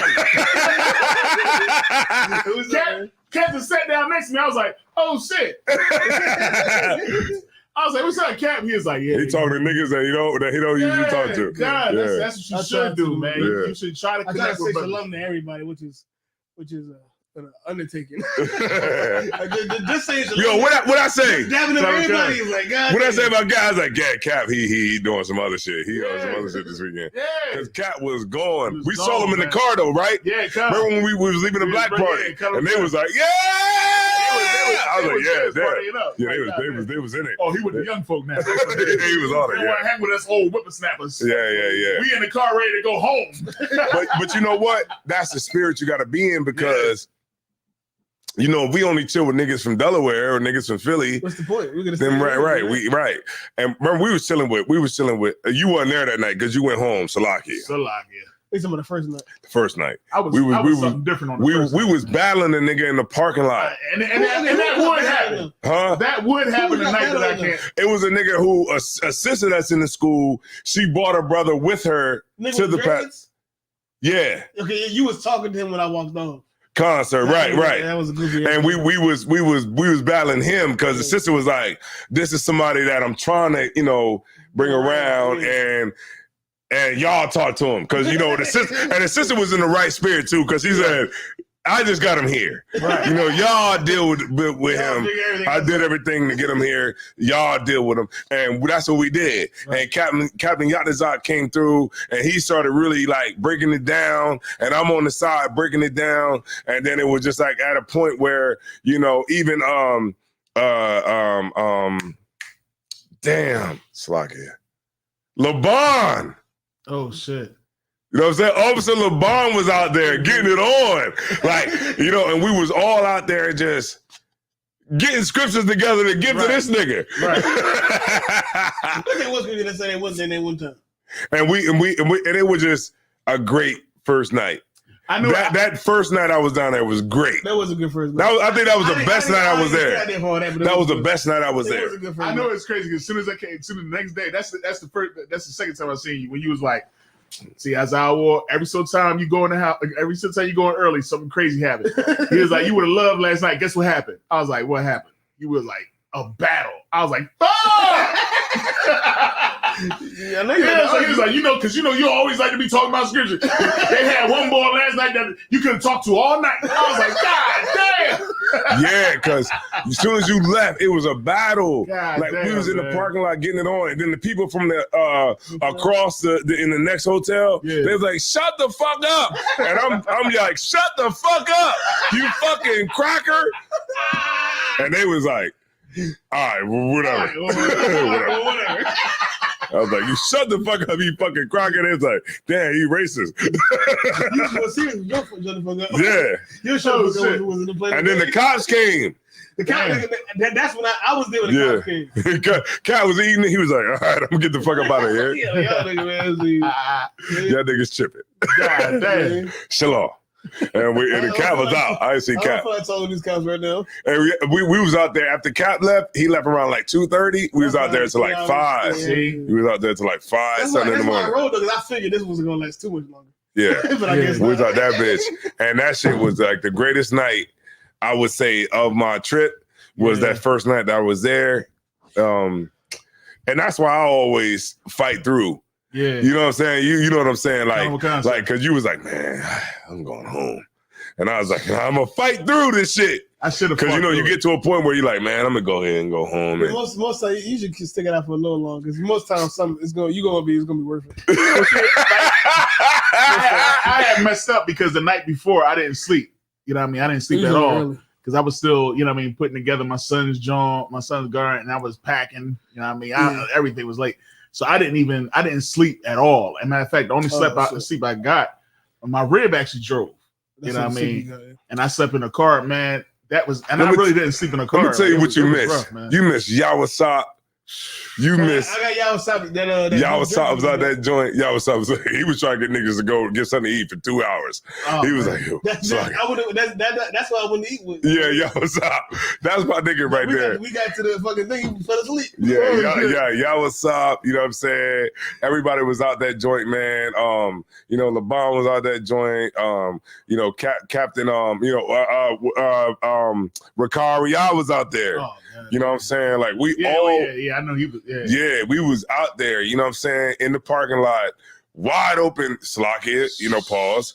But we was wide open, drinking. And that does sound crazy. But we was ready and fit for the battle. And we was ready to battle any nigga that came through there. And that's what it was, man, for that night. And I appreciate that. I appreciate those brothers. Appreciate those sisters that was out there too. Because let's not forget about them. Right. Because those sisters was out there till 5, just like we were. It was. You know what I'm saying? Getting it on. They be the ones that keep it going. Yeah. Like they'll bring us some a sacrificial lamb. Right. Yeah, like, hey, he got dreads. Get him. Hey, everybody, this is my cousin. He said he like to eat pork. Hey, look, that's spin off, dude. That's spin off. Just walk away. It's my cousin. He said he think he Egyptian. Yeah. Sister set him up. Sister set him up. You Egyptian? Yeah. According to who? Yeah, then we just kind of just take it from there. But the cops came over. We was professional, of course. Right.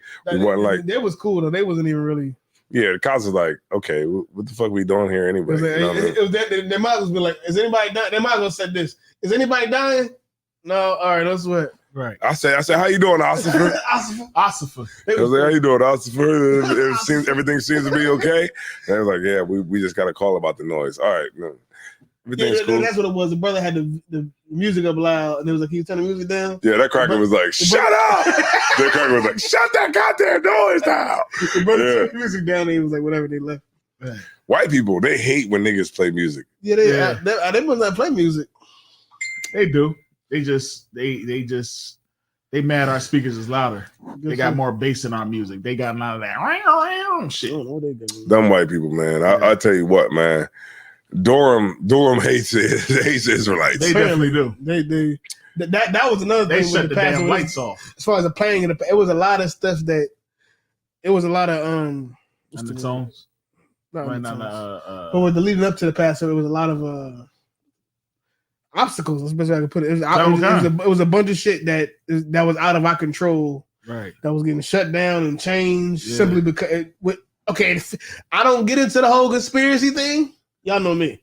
Right. I don't get into the whole conspiracy thing, but it felt like somebody was conspiring against us. Yeah. Lead up to this shit, y'all know because y'all was in the council. Right. Okay. But it felt like somebody was conspiring against us to stop us from having this Passover. Right. Like, damn near on every way. Yeah. Something came up every time.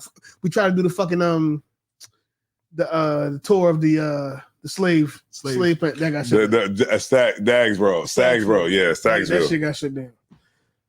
The first Passover venue that had to change. Mm-hmm. Something else that had to change too. The Passover venue. Other than the Passover, my first ice trip. Okay, the power went out. The power went out. We got that was crazy. The power went out. Now that I don't know. Once again, I don't know. I think so. But it's a crazy coincidence, especially the timing in which it happened. Right when everybody was gone and then everybody was gone, and that was that was a little big coincidence. Yeah, big. I think it's all Amalek. Yeah, Amalek just got an issue with us saying that we the real Jews, which we are. But I think I said they got a real problem with us saying that we the real Jews, and they try to use. I don't know how that really would affect their life. It don't. They already own everything. But it's just like, how could the slaves of this place have the audacity to say that they're the children of Israel? And they're God's chosen people when they're not, because they're the filth of this planet. I guess it's pride, because how else could it really affect your life? I think they really, and again, this might be a little conspiracy. You got the camera on your show? No, so like, I think they really are terrified of giving us even a little, because even giving us a little is just like, damn, that shit, the Most High might come for them. Can I say something real quick? Jewish people, I'm going to say it like that because I'm going to say it right. I'm going to follow it up with something good, right? They converted, right? A long time ago. They converted a long time ago to Judaism, right?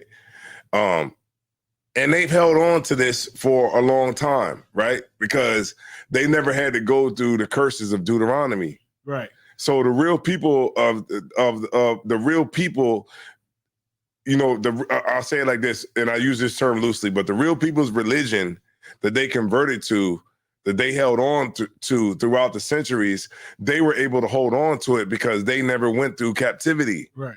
The real people of the book had to go through those curses and those captivities. So now we here in 2024, and they're like, we are the real people. Mm-hmm. Because the real people had to go, the real people went through the curses, and they went through the slavery, and they went through everything, and they went through their culture being beat out of them through slavery and whips and chains and all that kind of stuff. So now when they look at it, standing from a standpoint as of now, in modern times, they say we're the real people and they're not. But we really are. Right. We just went through the curses and you didn't have to. You didn't have to, right. Right. And that's really what it is. And that's our identity.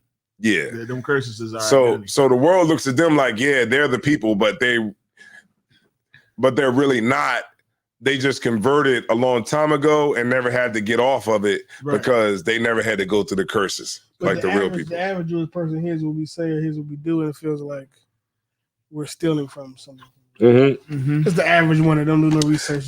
And even what I just said is even giving them a bone. Mm. You know what I mean? Even if you really look at it, what I just said is giving them a bone, is to say that you converted. We understand that you did convert, but the real people that you converted to, the real people's way of life that you converted to had to go into slavery, and that's how we lost it. Right. And you was able to maintain it because you didn't have to go through it. Okay.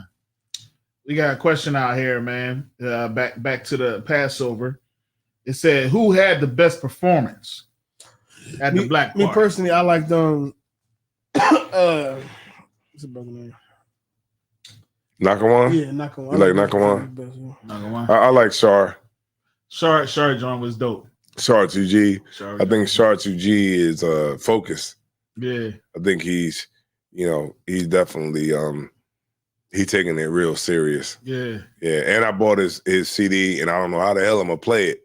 But I bought a CD. Wait, I do got a CD. I think I got a CD player. Where am I play this at?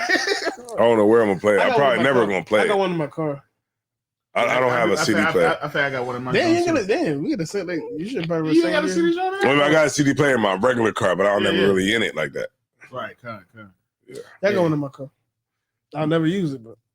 Yeah, but Shard 2G, I believe was one of the best. I would say, you know what I mean. So it's kind of unfair to kind of say Cat Nakata. That's why I didn't say it, because it's kind of unfair because it's like you already know. It's like that was one of the best. Okay, because it was. Okay, we talking about classics though. Right. You talking about they got classics. Like we already know all these. But I'm just talking about like the whole. Well, yeah, you're right. Everybody do know these joints. They got an edge because we already know all these. I did walk up there for that, but Shard John was dope. You can't tell me that Shard 2G. What he was like, for no, that was dope. That was definitely dope. That shit was great. That shit was dope. That shit was dope. I fuck with Philly team too. But Cam Tower, he playing Cam Tower and Cam Nakata. They playing songs we've been listening to the past 6 years. Right. You know they shit. Like you get on that shit like yeah. Like, I was a true fan of that. He played a song that we did a music video for like in 2017. Right. Mm-hmm. Like it's kind of like it was better. Yeah, it was great, but Damn. I like Nakamura. Yeah, Nakamura was like, we like, brotherhood is a weapon. It's a weapon. Oh, that man, why how you stab it? Yeah, that shit is dope. Another fire John. Yeah, I think. Well, you said Nakamura, I say Shar. You know what I'm saying? Like Captain Nakada, he was like the headliner, right? Much, yeah. It's similar to last year. He was the last brother who the main difference was it was a few differences actually. Yeah, but as far as the last two performances was the same. Was as big as Captain Nakada is, you gonna tell him he not gonna go last? He big as hell, man. What the fuck? Boy, he like, yeah, I'm going. He like, I'm going last. Like, yeah. I think you should go last. Like, yeah, cut him a car. Captain Nakada, big as hell, man. You see how big Captain Nakada got? God damn, Captain Nakada knocked the shit out of my ass.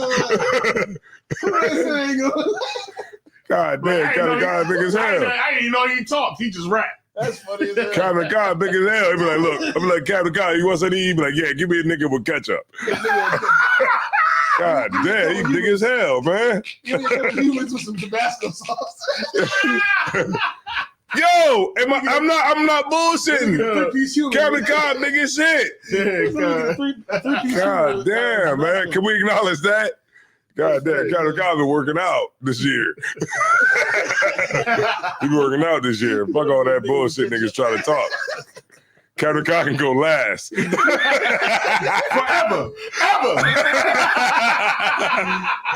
Like, look, man, I'm going last. Nigga, look, get your weight up. Look, I think the only nigga that can go last is Shimgar. But he don't rap. If he start rapping, we just all gotta get it. If he start rapping, then we just all gotta. Everybody gotta stop rapping. And we can listen to him for 30 minutes. Hey, Shimgar can go last. I'm gonna tell you that right now. That nigga, he look like he hit you like every man go that. He hit you like this. Every man go that. I'm gonna be like this. Every man go that. Every man go that. What he say? Okay, all right. Yeah. I'm trying to protect my goddamn face. Goddamn. I'll tell you that. Whatever you want to do, we're gonna jam to. Okay. Whatever you It's on you. It's really up to you. That brother lifting weight that we don't even know. No, that shit be like, he be like 570 kgs. Like 570 kgs. You do the math on that shit, man. That shit is crazy. It's crazy. But shout out to everybody, man. I appreciate everybody, man, in the school. Damn right. Because without y'all, man, this is the stuff that Memories is made of. You know what I'm saying? Come on. Yeah, man, I can't. Man, listen, man. This is like soon as the one is over, you look forward to the next one. You know yeah, I'm waiting for. I'm glad you said that. I'm going to Detroit. Yeah, damn right. Yeah, I'm going to Detroit. Going to Detroit. We're gonna have to make that happen. We got some time too. It's in August. We got some time. Oh yeah, we got plenty of time. It's in August. Yeah, I'm still gonna be the only one there. See, people. He talking about this shit. I'm gonna be the only one there. No, okay, I went last year. No, last year was Chicago, right? Was you in Chicago last year? I was in Chicago. You was? Yeah. I kind of forget Chicago. We went to Chicago. I forget. No, Chicago I'm going this year, man. I'm going to. Come on, man. I'm definitely going to Detroit. I gotta go. I've been there one time years ago when they did a cookout before. Word. Detroit is too wild. I mean, I ain't been there before. I ain't been there after the pandemic. It's what, August, right? When is August it? 7th, August 3rd. But wait a minute, but August is kind of late, right? It's late. It's later than usual. Yeah, because don't we still got June and July? Yeah. It's later. I don't know what they got going on this year. But hey, something might be going on in June. Yeah, man. I just want to make this announcement, man. I'm gonna be going in the trucking school. Most High in Christ. I'm going to go get my CDL. Fuck all you motherfuckers! What? What? Right to the shoulder. Yeah, drive right over their ass. But I gotta go through that for a month, man. They gave me a scholarship. I didn't ask for it. The Lord gave it to me. Damn right. $7,500. Right. Ain't that something, man? $7,500 for free. They gave it to a nigga like me. Right. Ain't that something? That rhyme, right? That rhymes.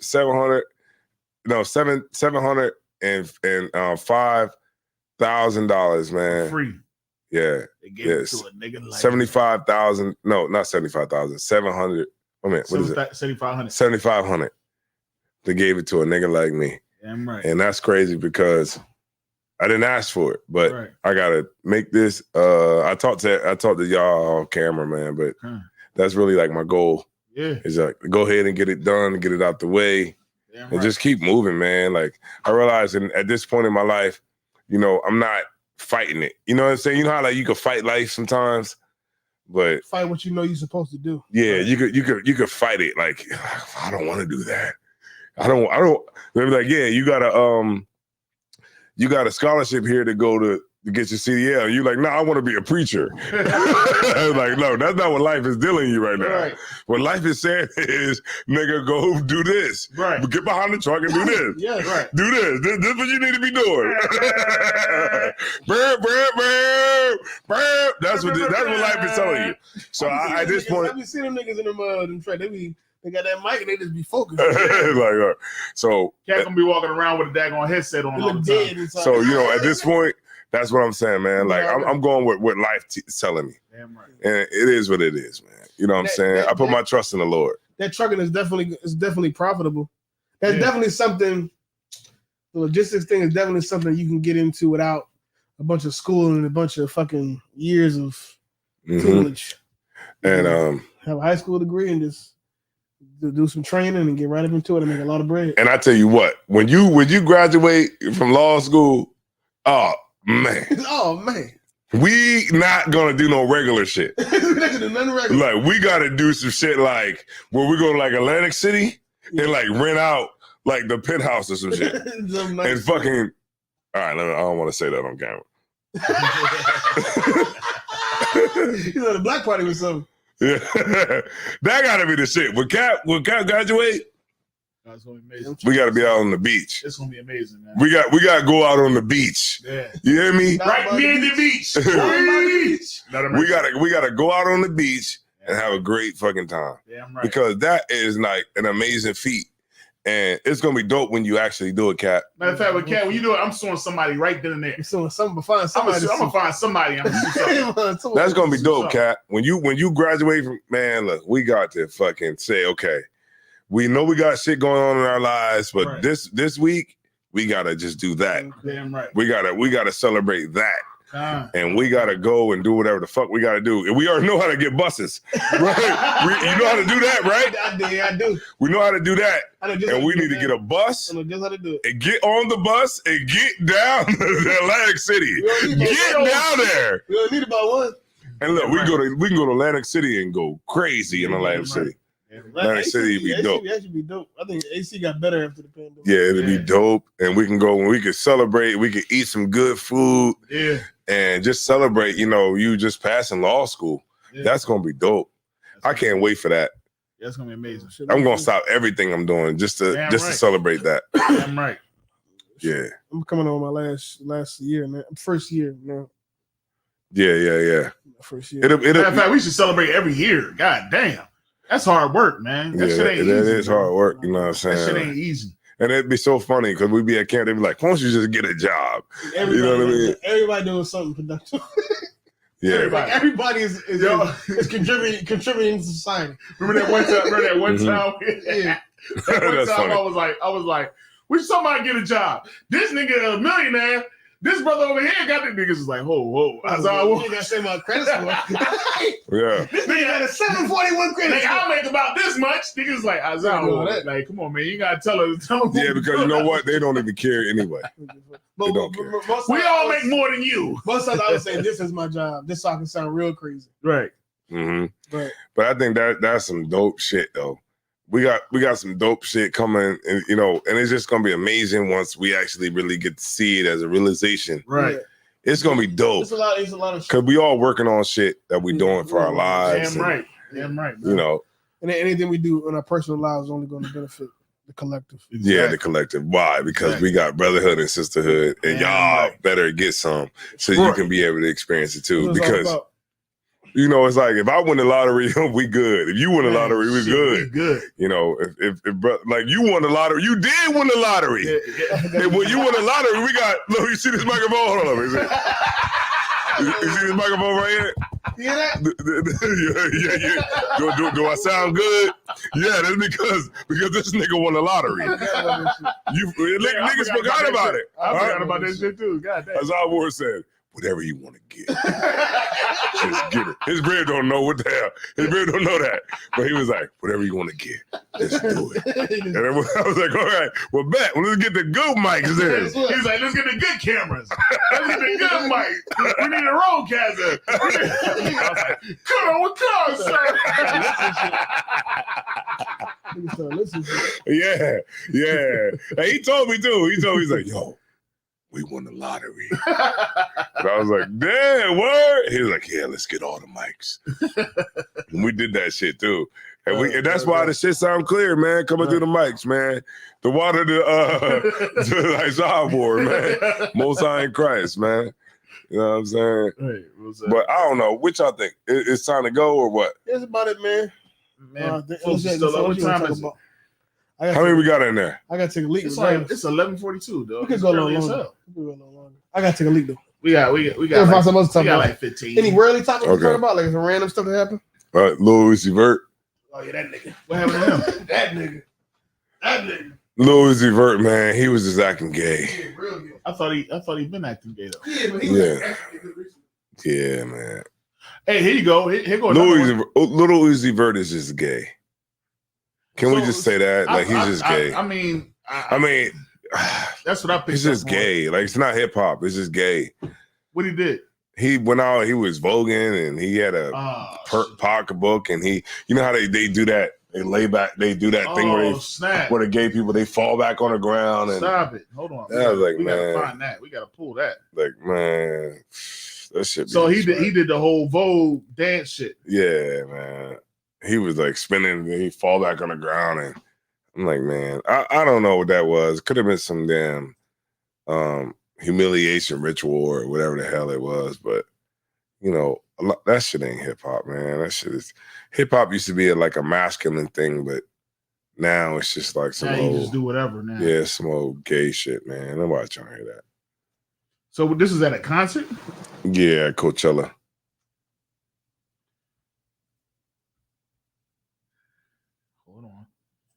See if I can find that joint. Shout out to Kazak Wana. Shout out to Thalia. Thalia. Let's see.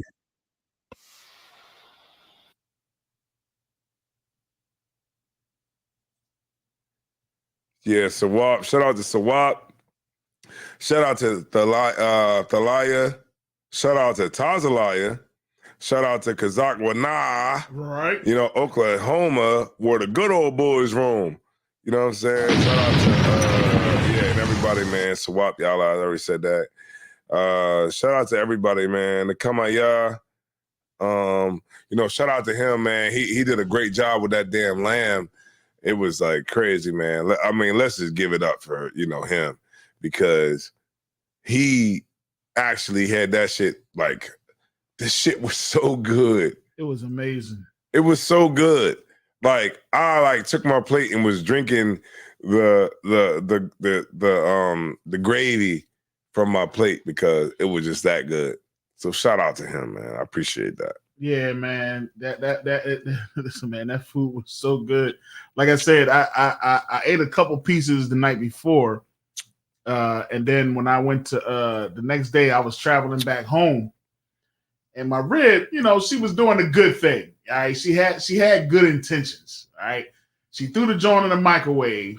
You know what I'm saying? I was downstairs. I had packed the truck up like a DJ. I had everything all packed and tight. You know what I mean? And I'm in the driver's seat. I'm ready to rock. And then my red came and she gave me the plate. I wasn't paying attention. And evidently the grease must have came through the gravy came through the styrofoam into the bag, and I pressed the bag, and all of it just poured out all over the place, man. Yeah. And I still was out there like, yeah, yeah, because it was so good. You know what I mean? Good.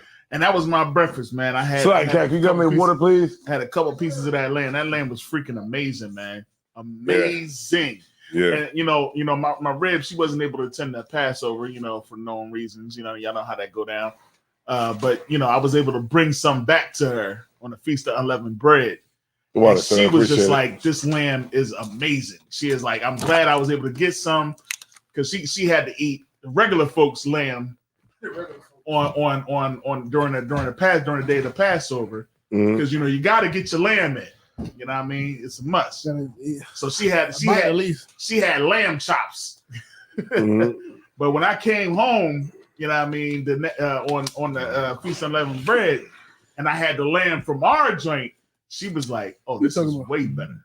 A word? Yeah. My rib. His rib. Yeah. Because she couldn't attend the Passover because she, you know what I mean? Yeah. She was on her joint.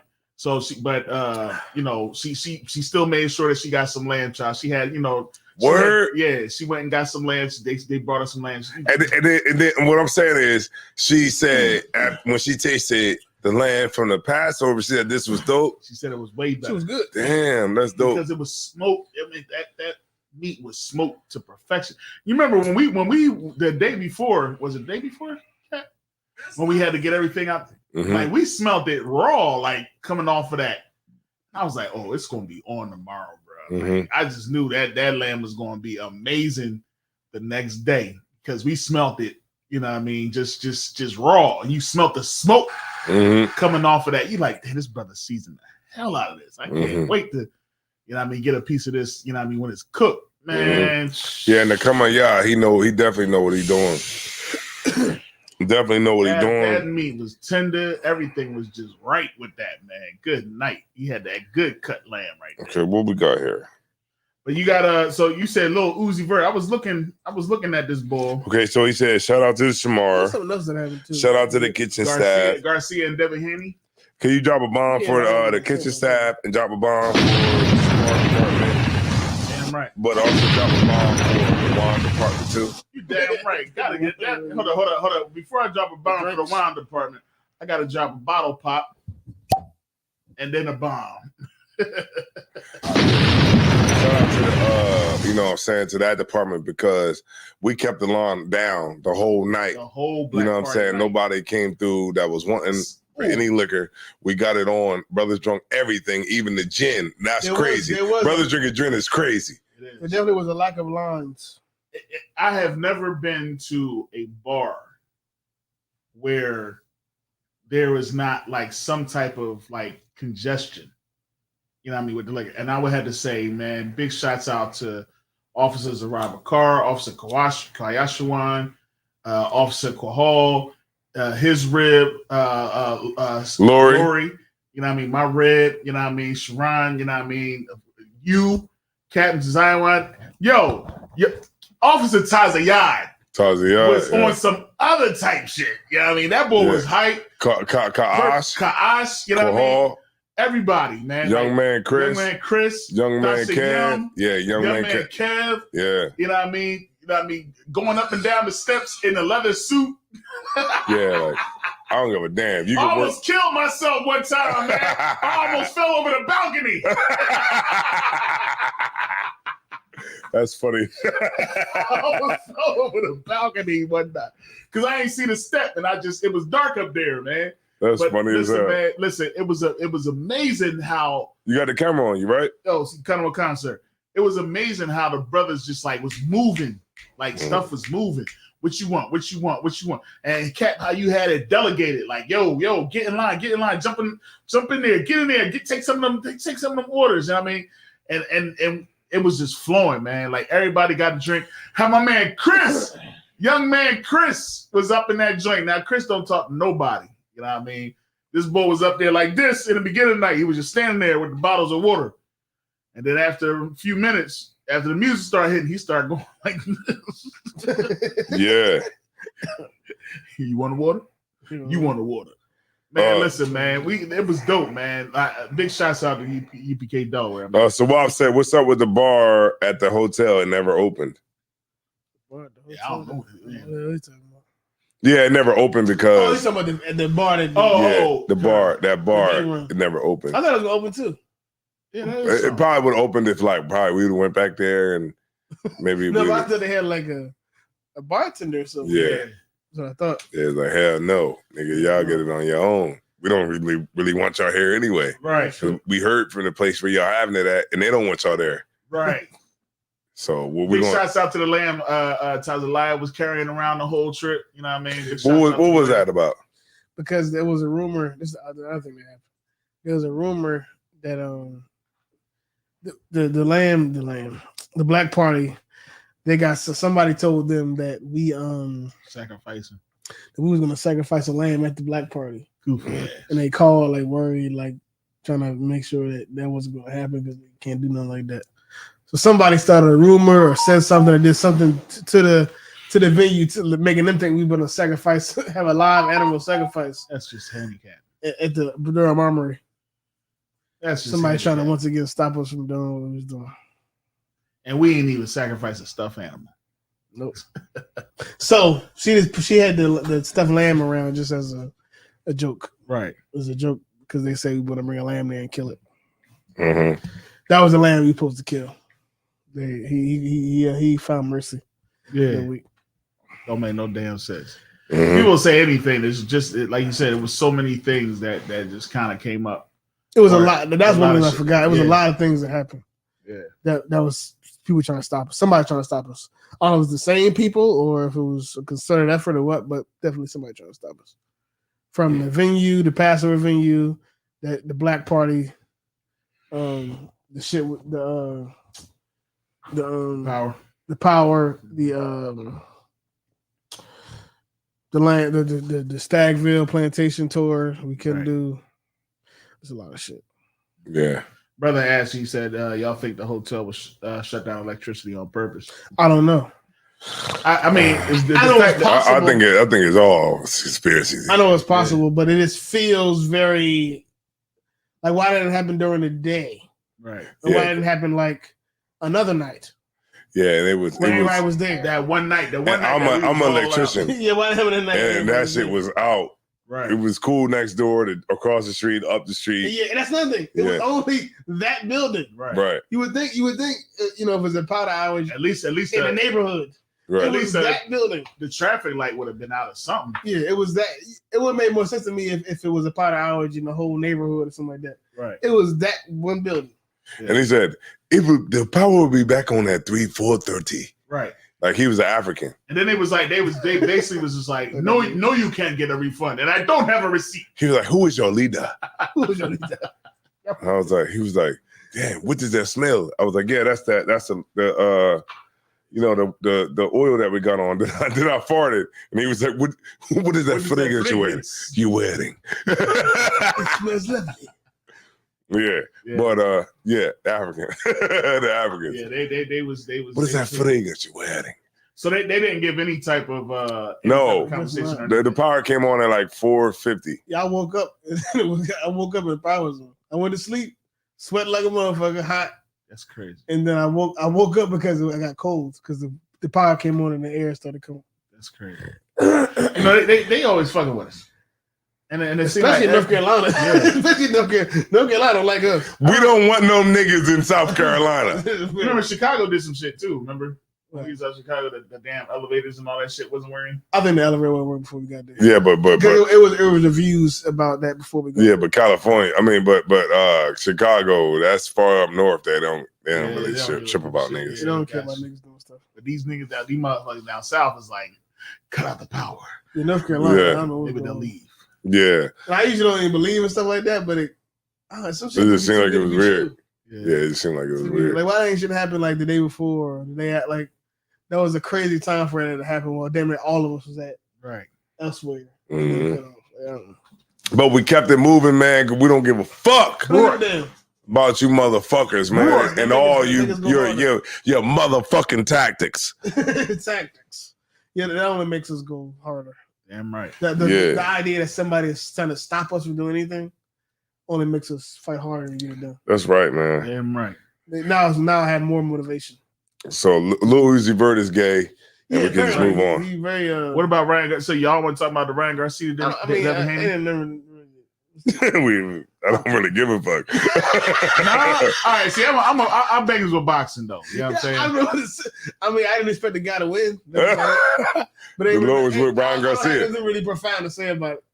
Well, what I would say is the one thing that really stuck out to me about that fight was, all right, number one, of course, Ryan Garcia. They wasn't expecting him to win like that. No, I'm still surprised he won.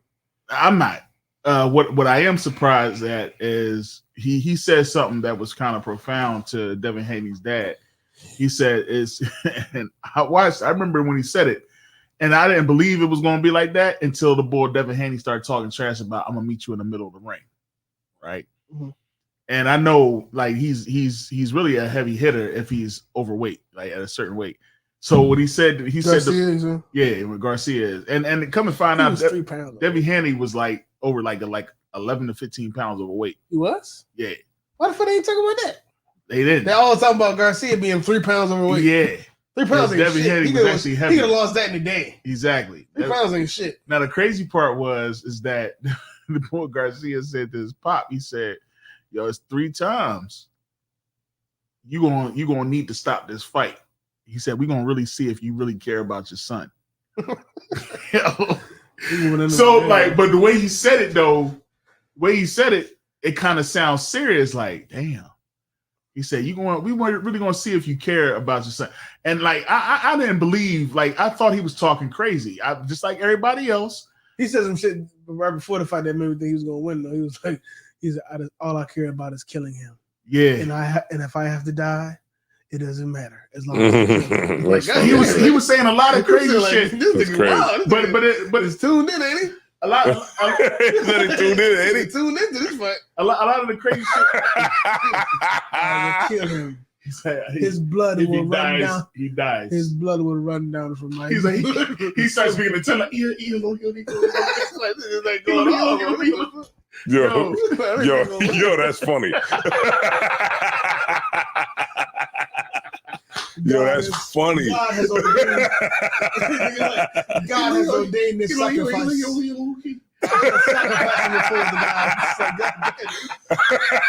Yo, that's funny. He's about to do a fucking sacrifice. This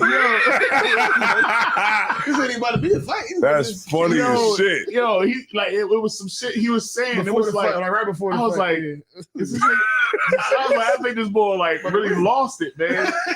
And when like we ain't see the fight because we had to pass everything. I watched it. Shout out to Kevin. Was like, well, he had the bootleg.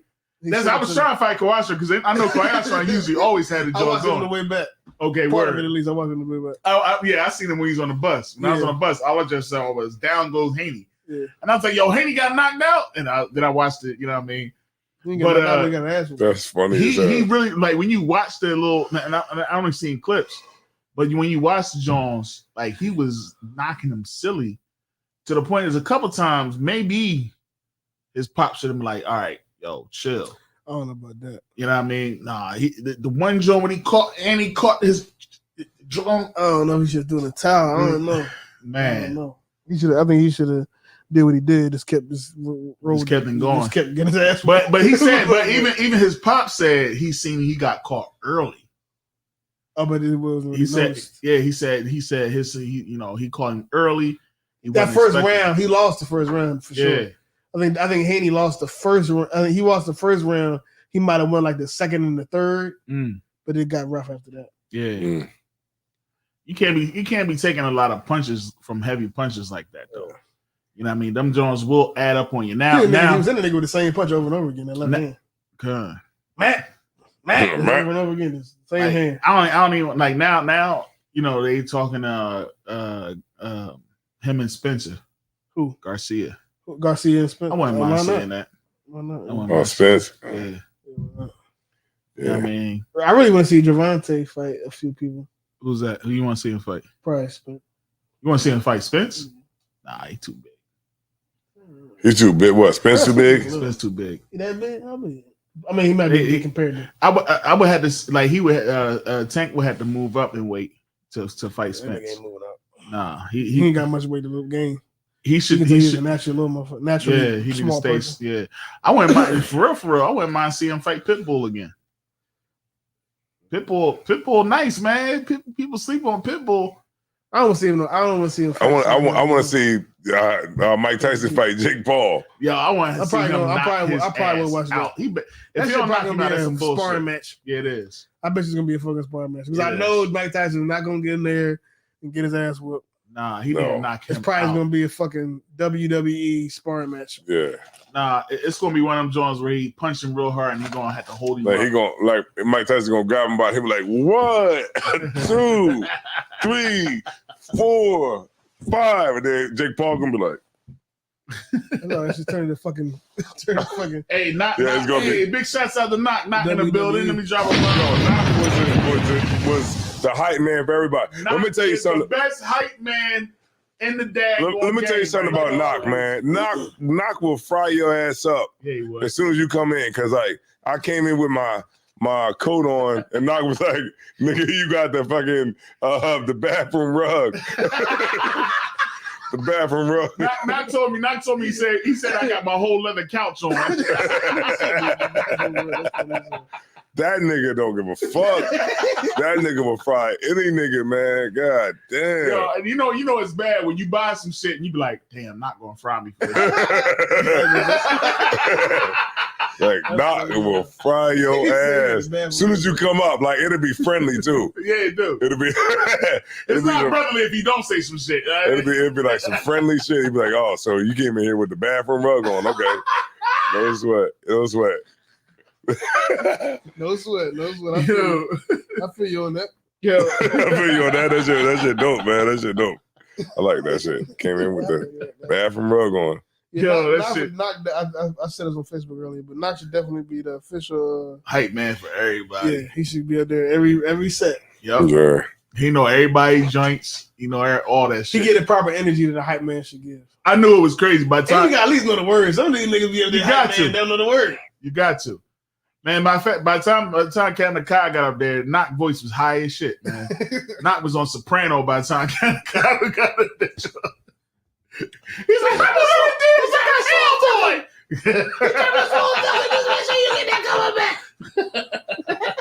Yeah. Yo, I watched a clip from that. Oh, that's I watched a clip from that part of the performance. Right. And somebody was in the background screaming like a motherfucker. Oh yeah. It wasn't nobody else. I was somebody like in the back of whoever was recording. Was like, right. The way I'm saying is how he said, "Every time I saw somebody was in the back, amped up like a motherfucker, screaming that shit from the top of their lungs. Like, yo, we was lit. Yeah, we was lit. Every time I saw him, just a God damn. You was excited for this part. Yeah. That's funny as hell. Knox said that was me. It was somebody. I was like, God, who the fuck is that? Yeah, man. Oh my God. Yeah, no, not you took it up to another level. That they played your old joints too, like you know what I mean. That shit was dope. Man. It's a war going on outside. Yeah, man. Because the bull outside. Because the bull outside. That's some Philly shit right there. Bull. Yeah, right. The bull outside. Yeah, shout out to Knock, man. He was on the bus too. Yeah, he was on the bus too, and Mr. J was on the bus. Yeah, Mr. J was on the bus. That's right. Shout out to Mr. J. We need these walls opened up. Yeah, we need some walls opened up, Mr. J. Yeah, they're Paul. He's in the bed right now, so he can't hear me right now. But we need some dry walls. I mean, that sounds crazy. Even that sounds crazy. We need to take the jigsaw and open up the wall. No matter what you say, just stop. We just going back. So what you were saying, Knock, was Shakur versus Garcia. I wouldn't mind seeing that. I want every nigga to fight Tyson, right? Because I'm a big Punch Out fan. Man, Tyson. To be totally honest, actually, Tyson could beat a lot of the heavy, but it's just his stamina, man. It's he smoked weed now. Yeah. I don't believe none of that shit. I think it's all fucking for sure. Yeah, it is. I feel like the boxing shit is really turning into fucking WWE. Right, because how the fuck can a YouTuber fight? Like they don't fight no real boxers. Yeah, he fight a bunch of basketball players. Yeah, basketball players. MMA fight, and even the people that he knocked out don't look real to me. It don't look like he really knocking these motherfuckers out. Right. Nah, I think it's like literally like set up. Yeah, I think it's like he just said that. Yeah, and I think, and that's I think that's what Tyson is like really pissed off about because he kind of ruining boxing and turning it into like WWE and shit. Yeah. So it started off with, you know what I mean, I just want to fight you. Then it got to a point where he was being disrespectful towards Tyson. And Tyson is like, nigga, I'm really not nice. Yeah, it's a bag. I really want to. And that's what it is. Like the bag ruined everything. People don't know. I did a little research on it, but that's how WWE and wrestling, professional wrestling, that's how it happened.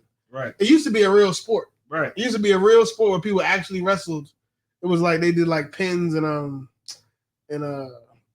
submissions and stuff, and it was like a real thing. Mm-hmm. But that started to wane in popularity, and once it got less popular, they started to make money off of it. Right. They started doing the shit that we have now, which is just it's all predetermined. A bunch of crazy shit happened, theatrical shit. Right. And I think that's what's happening with boxing now. And then they kind of like now. I mean, of course, you still got UFC. UFC kind of brought it back because now people are doing the grappling stuff now again. But yeah, I think UFC is probably the MMA is probably growing in popularity. Yeah. But I think right now boxing is the shit with Jake Paul. We feel like the boxing shit is falling. It's falling in popularity. And now there's going to be professional wrestling. Yeah. And now we're just in the earlier stages where we don't really know. Right. Is it fake? Is it real? Well, I mean, you know what's fake because it'll say exhibition. You know what I'm saying? So a lot of these exhibitions with a lot of these rules. Exhibition doesn't mean it's not an official. Right. But I still think he punching him, right? No, yeah. But it's rules that's put in place to make sure that people ain't really getting hurt. Them niggas be getting punched whereas like a real boxing match, like Jamal, like Bud Crawford, you know what I mean, Errol Spence, like them dudes, they really fighting. But the problem is that dudes ain't jumping in the ring like that. You know what I'm saying? Like now, like I would say that nowadays versus how it used to be, like people are jumping in the ring in a prime. Like you wouldn't have seen like it took a lot for like, all right, the time during Sugar Ray Leonard and them, like they was jumping in the ring during a prime. You would see a Roberto Duran versus Sugar Ray. You would see a Sugar and Hitman Hearns, you know what I mean? But then it got to a point where like the top fighters wasn't jumping in the ring. They was more caring about the bag and staying healthy. You know what I'm saying? That's what was going on. So they would kind of like steer away from to where it almost would look fake. It's real, but it's just like, well, why you want to put this why you not fighting the best? If you're the best guy, why you ain't fighting the next best guy? Exactly. And Mayweather was kind of bringing that back. Yeah, because he go fight everybody else but the bad guy, the best guy. Who? Mayweather. No, Mayweather was fighting. He was fighting other people like. He would fight this person, that person, then go back and fight this guy. The only person he waited on really was Pacquiao. Yeah, but he pretty much fought everybody though. Pacquiao could punch from the side. That fucking heathen was like, yeah, he was just like, bow. He was very orthodox. Yeah, he'll punch you very like orthodox. He punched you like this. Yeah. They slow it down. They be like, bow. Right. You wasn't even looking at him. Yeah, like, it was crazy. The Mexicans was fighting. Them Spanish boys, they was fighting. Like the time when freaking not Mayorga, what's the ball? Shoot, I can't think of it. But it's a couple of the Mexican boys. They was just fighting like crazy. Even De La Hoya had to get in the mix. Vargas was getting in the mix. All them dudes was like they was really fighting. You know what I mean? And then of course you was every now and again you would see a Mayweather jump in the joint, and you would see like a Jermaine Taylor. Everybody was jumping in the joint.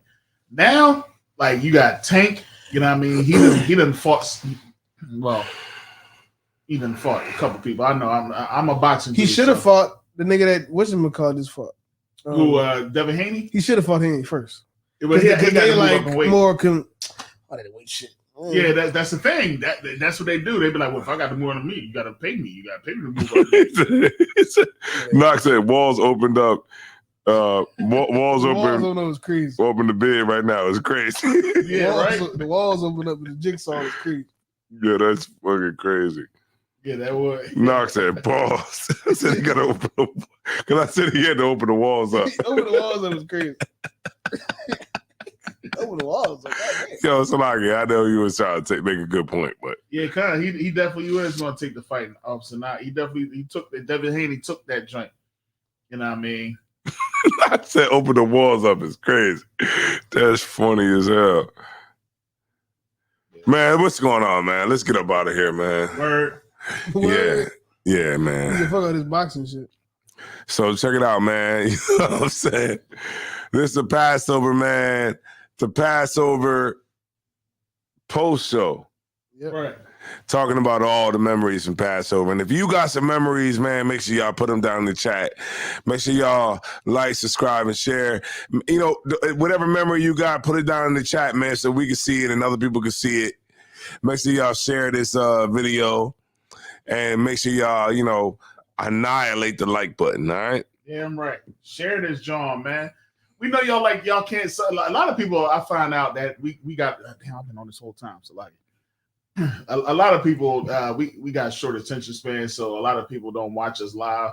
I found that a lot of people watch us afterwards. You know what I mean? But watch us live, man, because when you live, guess what you can do? You can call in.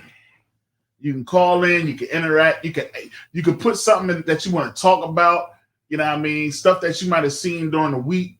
You know what I mean? Stuff that's going on with this whole war. You can get intelligent responses. We got two captains up here, Captain Zion and Captain Ariat. And they're genius, man. Genius.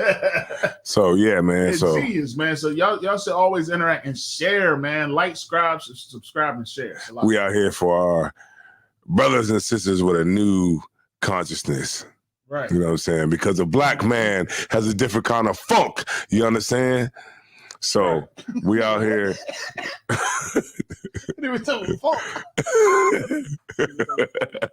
So shout out to everybody, man. Passover Post Council, man. Right. Shout out to everybody, man. Shout out to Command Junior Hunter. Shout out to Captain Desariak. Shout out to Captain Malquad. Shout out to Post Passover show. Post Passover show. Yeah. Shout out to y'all, man. We appreciate y'all. And make sure y'all like, subscribe, and share. I said that before. You know what I mean? I'm going to say it again. You know what I mean? If y'all want a little more, we got Isaiah War. All right? Right. And check it out, man. So I'm Captain Desire One. War. It's Captain Ariat. Man, we ruled the speech, man. Let's get up out of here. And let's play something for Knock that ain't crazy. All right. Like, yeah, you know, like for real shit, not like real. This a motherfucking dance song, man. Dance song. Type of shit you throw a dance on. Type of shit you throw trees. Type of shit you, man. When you do it, it's this dance song, man. Yeah, real shit. You BK Desire One. If you make the right choice, we can get in the win.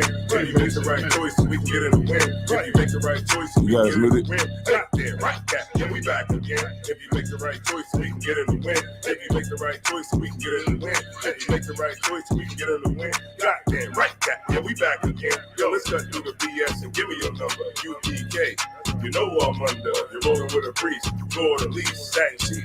Make sure you feel the beat. If I ask you, are you single, and you say you got a man, I'ma have to dipset. Kill a can. In other words, I'ma have to scram. Basically, go home to your man. If you're really single, I can promise you this. If you make the right choice, we can get it a win. I can tell by your face that you're ready to win. We can take this shit worldwide from here to Berlin. Fuck that. Where you from, nigga? 302. Later on, you can show me what that Grey Goose do. As a matter of fact, it's all on you. This is just not checkers. Make your best move. Can't really dance. I got that fire on me. Gotta stay prepared in case a nigga ride on me. Make sure you solid. Don't switch sides on me. And don't listen to your girl. They trying to lie on me. Put her back on the wall, go ahead and work it out. Put her back on the wall, go ahead and work it out. Put her back on the wall, go ahead and work it out. Shorty, do what you do, go ahead and twerk it out. Make the right choice so we can get in the win. If you make the right choice so we can get in the win. If you make the right choice so we can get in the win. Goddamn right, Cap, yeah, we back again. If you make the right choice so we can get in the win. If you make the right choice, we can get in the win. Goddamn right, Cap, yeah, we back again. If you come into the school, it's gonna take you 6 months. Another 6 months, I can eat you up for lunch. And if you want the real, you gon' get it right now. When I'm out of town, you can hold this spot down. I know that you think that niggas is the same. Then you met me, that's when your life changed. Shit, you don't even got the same name. Nah, yeah, I guess the general's to blame. Put her back on the wall, go ahead and work it out. Put her back on the wall, go ahead and work it out. Put her back on the wall, go ahead and work it out. Shorty, do what you do, go ahead and work it out.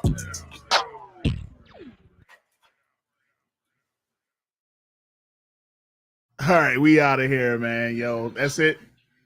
All right. I was playing Captain Desire Wine John real quick. All right, man. We out of here.